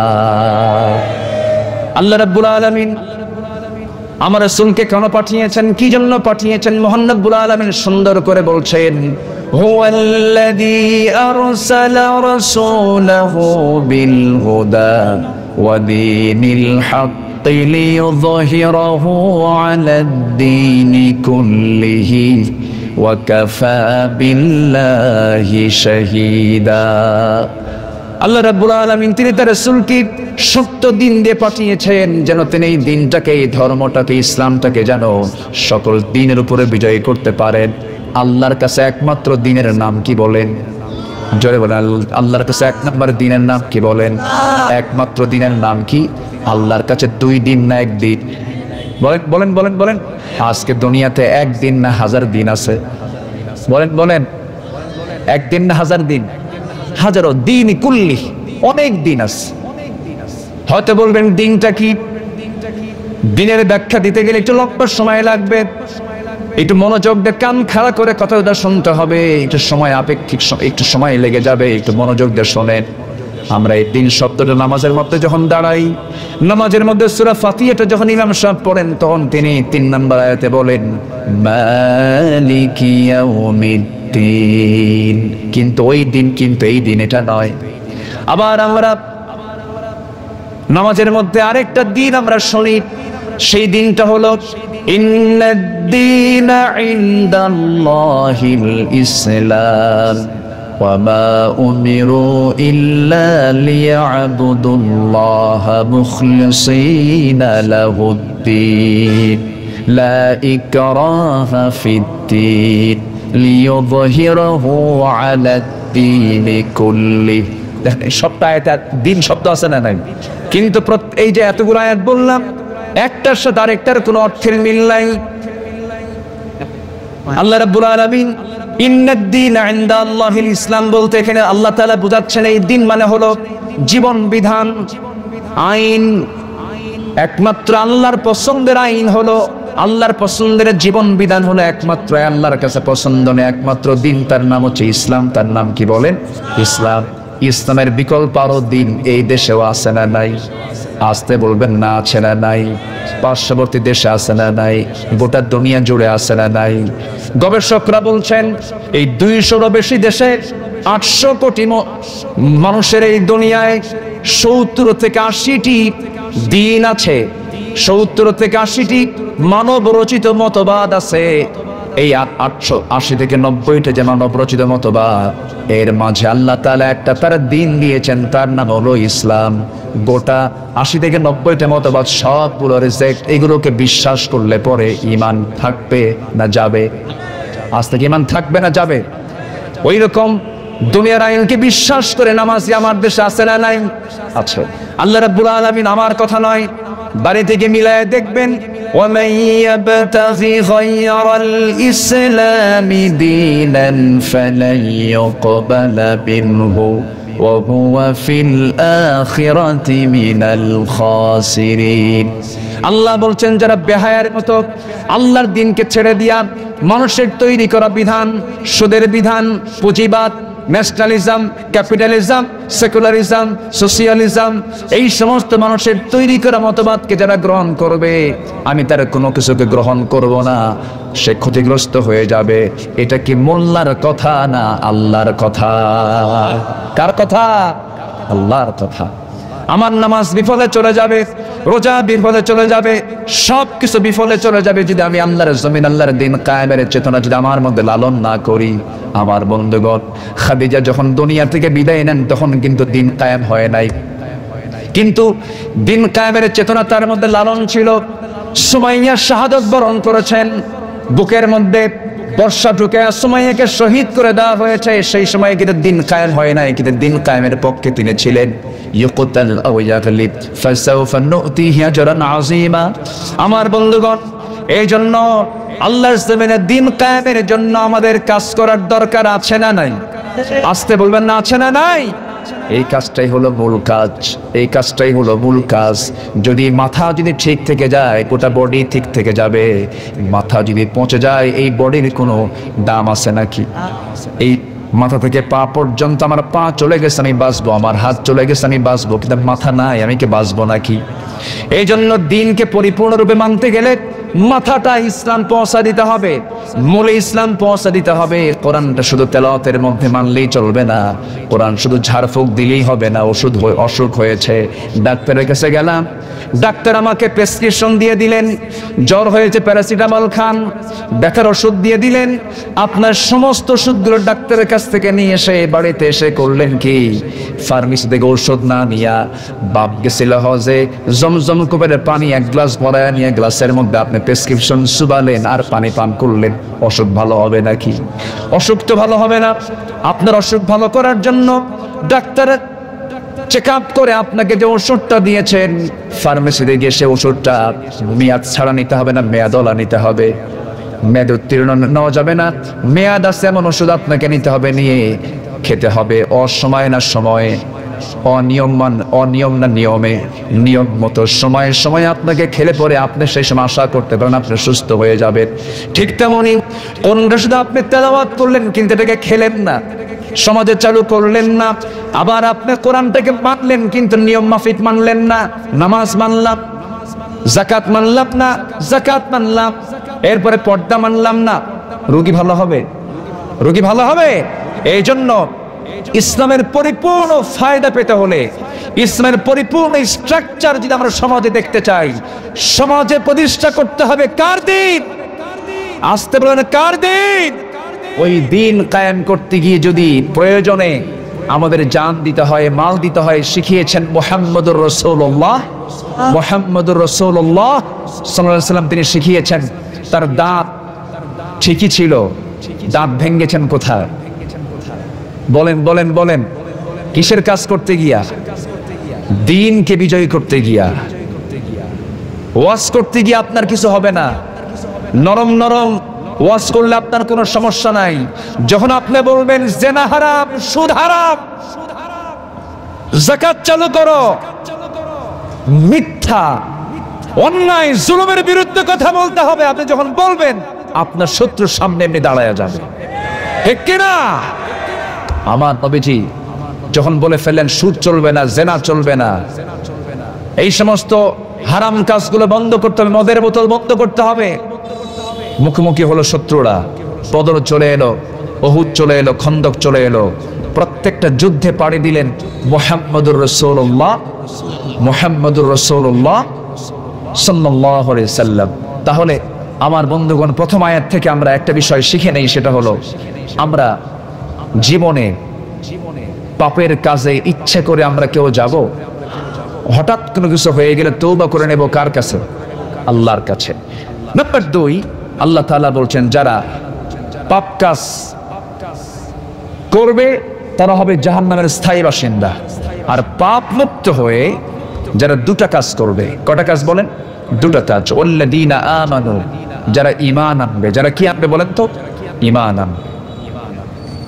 আরেকটা হলো ওয়াল্লাযীনা আমানু ওয়া আমিলুস সালিহাতি উলাইকা আসহাবুল জান্নাহ হুম ফিহা খালিদুন। আল্লাহ প্রথমে জাহান্নামের ঠিকানা বলে দিলেন, কোন কাজ করলে জাহান্নাম তোমার ঠিকানা হয়ে যাবে। পরপরে আল্লাহ তাআলা দূরেও গেলেন না, ও শব্দ লাগায় দেয়া আল্লাহ তাআলা এবার বলছেন জান্নাতের উপায় তোমার আছে, তোমার জন্য দুইটা কাজ। সেই দুইটা কাজের এক নম্বর কাজ হলো ভালো করে তুমি ঈমান আনবে, ঈমানটা ফ্রেশ ঈমান আনবে, ভেজাল ঈমান তোমার আনা যাবে না। ভেজাল ঈমান কি? নামাজও পড়ে, আবার মদও খায়, রোজাও রাখে, আবার সুদের কারবারও করে, এমন নামাজি রোজাদার বুঝে আমার দেশে নাই। আসতে বলবেন না আছে না নাই? আছে। এটার নাম ঈমান। নির্ভুল ঈমান নয়, ফ্রেশ ঈমান নয়। ফ্রেশ ঈমানদার কি করবে? ফামাইয়াকফুর বিত্তাগুতি ওয়া ইউমিন বিল্লাহ ফাকাদ ইসতামসাকা বিল উরওয়াতিল ওয়ুসকা লা ইনফিসামা লাহা। জোরে বলুন আল্লাহু আকবার। আমার বন্ধুগণ, তাগুতকে যারা পরিহার করে চলবে, ঈমানকে যারা আনবে, ঈমানকে মজবুত করবে যারা, আগে তাগুতকে আগে বর্জন করতে হবে। আল্লাহর দ্বীনের বিপরীত যেটা, সেটাই হলো তাগুত। আমার বন্ধুগণ, ইসলাম চাই যাকাত, বাতিল শক্তি চাই সুদ, ইসলাম চাই বিয়ে পদ্ধতি। আর সমাজের অন্যান্য কিছু কিছু বিশ্বাসী লোক আছে, তারা বলে মন যাকে চাবে তাকেই তো আমি নিয়ে ঘুরবো, আমার সমস্যা কোথায়? এমন আইন চালু আছে, একটা পুরুষ প্রাপ্তবয়স্ক হয়ে একটা প্রাপ্তবয়স্ক নারী কিনে যদি 3 দিন 4 দিনও হেরে যায়, তারা যদি লিভ টুগেদার করে একসঙ্গে যদি থাকে, এখানে প্রশাসন এসে কোনো পানিশমেন্টের ব্যবস্থা করতে পারবে না, এমন কোন আইন আমার দেশেও কিন্তু নাই, কঠোর কোন আইন নাই। অথচ আল্লাহ বলছেন মিয়াতা জালদা, এমন অপরাধ যদি কেউ করে, এমন অপরাধ যদি কেউ করে ফেলে, তাকে ধরে আনো প্রকাশ্যে দিবালোকে, সবার চোখের সামনে মিয়াতা জিলদা, 100 দৌড়া মেরে দাও। আর যদি কোনো বিবাহিত যুবক, বিবাহিত কোনো যুবতী যদি জেনার কাজে লিপ্ত হয়ে যায়, এটা যদি প্রমাণ যদি হয়ে যায়, ইসলাম 3টা অপরাধের শাস্তি, দুনিয়াতে তার থাকারই কোনো অধিকার নাই, আল্লাহ তাআলা তা জানিয়ে দিয়েছেন। এর মধ্যে একটা হলো বিবাহিত বুড়া জেনাকার, যারা বিয়ে করার পরও জেনা করে। নাম্বার 2 হলো খুন করলে পরে তার বদলা হচ্ছে তাকে দুনিয়া থেকে বিদায় করে দেওয়া। আর একটা হচ্ছে আল্লাহর দ্বীন থেকে বিরোধী বের হয়ে যাওয়া, আল্লাহর দ্বীনের বিরুদ্ধে যারা কথা বলবে, মুরতাদ যারা হয়ে যাবে, তাদেরকে দুনিয়া থেকে বিদায় করে দেওয়া। এই 3টা শাস্তি কে দিয়েছেন বলেন? আল্লাহ দিয়েছেন। আমার বন্ধুগণ, ইমানদার কখনো হারাম কাজে যাবে না, ইমানদার হারাম দিকে দূরে থাকবে, ইমানদার কখনো বদ কাজের দিকে যাবে না। ইমান তেমন একটা জিনিসের নাম, ইমানদার রাস্তায় যখন চলতে যাবে, সবার আগে দেখবে আমার আল্লাহ তাআলার বিধান এই জায়গায় কি আছে, এই চিন্তা লালন করে তারা চলবে। আখিরাতের ভয় তাদের মধ্যে জাগ্রত হয়ে যাবে। 4 জন খলিফার একটা একটা করে জীবন থেকে একটু কথা বলবো, মূল আলোচনার শেষের দিকে আমি আস্তে আস্তে চলে যাব। 1 নম্বর খলিফার নাম কি বলে? আবু বকর সিদ্দিক রাদিয়াল্লাহু আনহু। কি ঈমান তাদের মধ্যে ছিল! এই সাহাবী 4 জনই জান্নাতের সংবাদ দুনিয়াতে পেয়েছেন, কিন্তু তাদের চোখে পানি সবসময় থাকতো আল্লাহর ভয়ে। সাইয়েদনা আবু বকর সিদ্দিক রাদিয়াল্লাহু তাআলা আনহু একদিন, তিনি ছিলেন কাপড়ের দোকানদার, বসে বসে তিনি কাপড় বিক্রি করছিলেন। রাষ্ট্রপ্রধান ছিলেন, আবার ওইদিকে কাপড়ের বিক্রেতাও ছিলেন। তিনি বসে বসে কাপড় বিক্রি করছিলেন। এমন সময় একজন কাস্টমার এসে বলতেছে, 6 মাস আগে তোমার কাছ থেকে আমি কাপড় নিয়ে গিয়েছিলাম, এই কাপড়টা আমার পছন্দ হয় না, কাপড়টা তুমি আমার থেকে ফেরত নিয়ে নাও। সাইয়েদনা আবু বকর করলেন কি, কোনো কথা না বলে কাপড়টা ফেরত নিলেন, টাকা তাকে দিয়ে দিলেন। এরপরে তিনি হাউমাউ করে কাঁদতেছেন। সবাই বলে ফেলে, আবু বকর, সামান্য কাপড়ের জন্য তোমার চোখে পানি কেন, কি হয়েছে? তিনি বলছেন, আল্লাহর কসম করে বলি, আমাকে কাপড় ফেরত দিয়ে গেছে, এই জন্য আমি কাঁদি না, আমি কাঁদতেছি এই জন্য এই বেচারির কাপড়টা পছন্দ হয় না। 6 মাস পরে আমার কাছে কাপড়টা ফেরত দিল, টাকাটা দিয়ে দিলাম, সমাধান হয়ে গেছে। কিন্তু আমি যখন মরে যাব, আমি আবু বকর, আমি ঈমান এনেছি, নামাজ পড়েছি, জিহাদ করেছি, দান সদকা করেছি, সব কিছু আমলগুলো করে গেলাম, কিন্তু আদালতে আখিরাতে আমার আল্লাহর সামনে গিয়ে যখন আমি দাঁড়াবো, আমার আল্লাহ যদি আমাকে ডাক দেবেন, আবু বকর, তোর নামাজ, তোর জিহাদ, তোর যাকাত, তোর দান সদকা একটাও কবুল হয় নাই, তোর আমল তোর হাতে তুই নিয়ে যা, আমি তোকে দিয়ে দিলাম, আমি সেই দিন কোথায় যাব? এই জন্য আমি হাউমাউ করে কাঁদি। এটাই হলো ঈমানের চেতনা, এটাই হলো ঈমানের ফিলিংস, এটাই হলো ঈমানের উপলব্ধি। নিজেকে চেনার চেষ্টা করতে হবে, নিজেকে জবাবদিহিতার কাঠগড়ায় দাঁড় করতে হবে। রাত্রিবেলা যখন শুয়ে পড়বো, সারাদিন চিন্তা করব, আমি ঘুম থেকে ওঠার পরে আমি কার সঙ্গে করা শব্দ করে কথা বলেছি, ঘুম থেকে ওঠার পরে আমি কয়টা মিথ্যা কথা বলেছি, আজকে সারাদিন ব্যবসা করতে নিয়ে কত বাজে কথা বলেছি, আজকে সারাদিন চলতে নিয়ে আমি কোন কোন হারাম খাদ্যটা পেটের মধ্যে তুলেছি, সারাদিন চলতে নিয়ে আমি কয়েকজনকে ফাঁকি দিয়েছি, সারাদিন চলতে নিয়ে সমস্ত কিছুর চিন্তা যখন ঘুমানোর আগে একটু চিন্তা করে করে যখন চোখের পানি ফেলে ফেলে বলবো, আল্লাহ আজকে যা ভুল হয়েছে, আজকের দিনের চাইতে আগামীকালের দিনটা আমার উন্নত হয়ে যাবে, আল্লাহ এই হারাম কাজের দিকে আমি যাব না, এই অপকর্ম আমি আর কোনোদিন করব না। আল্লাহর কসম করে বলে যাচ্ছে আমার ভাইয়েরা, আল্লাহর আয়াত সাক্ষী, যে বান্দা এমন করে তওবা করবে, আল্লাহ তাআলা সেই সময় বান্দার প্রতি বেশি খুশি হয়ে আগের সমস্ত গুনাহগুলোকে মাফ করে দেন। রাতের বেলা ঘুমানোর আগে আমরা আগে জবাব দেব কার কাছে? আসতে বলবেন না, কার কাছে? এটাই হলো মুনাজারা, মুহাসাবা, নিজের চিন্তা নিজে করা, নিজের পরেশানি নিজে হয়ে যাওয়া। ঘুমানোর আগ দিয়ে চিন্তাগুলো আমরা করব এবং শেষ রাত্রে আমরা ওঠার চেষ্টা করব। ইমানদাররা এই সমস্ত চিন্তাগুলো সর্বক্ষণ করে। ইমানদারের জিহ্বা থাকবে দুনিয়ার কথা দিয়ে ভেজানো না, আল্লাহর কথা, আল্লাহর নাম দিয়ে ভেজানো, আল্লাহর নাম দিয়ে ভেজানো।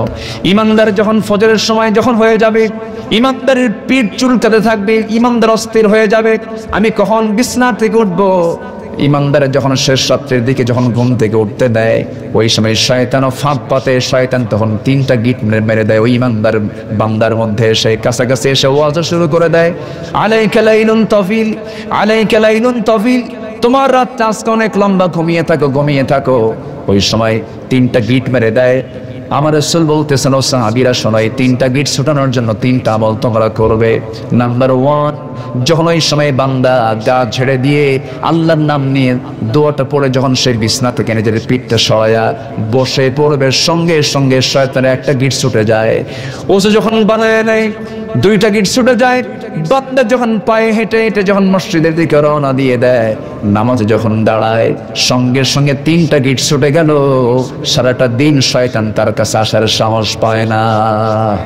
সবাইকে আজকে থেকে ফজর পড়বো তো ইনশাআল্লাহ। ফজর পড়বেন কারা কারা, একটু হাত তুলে দেখান দেখি।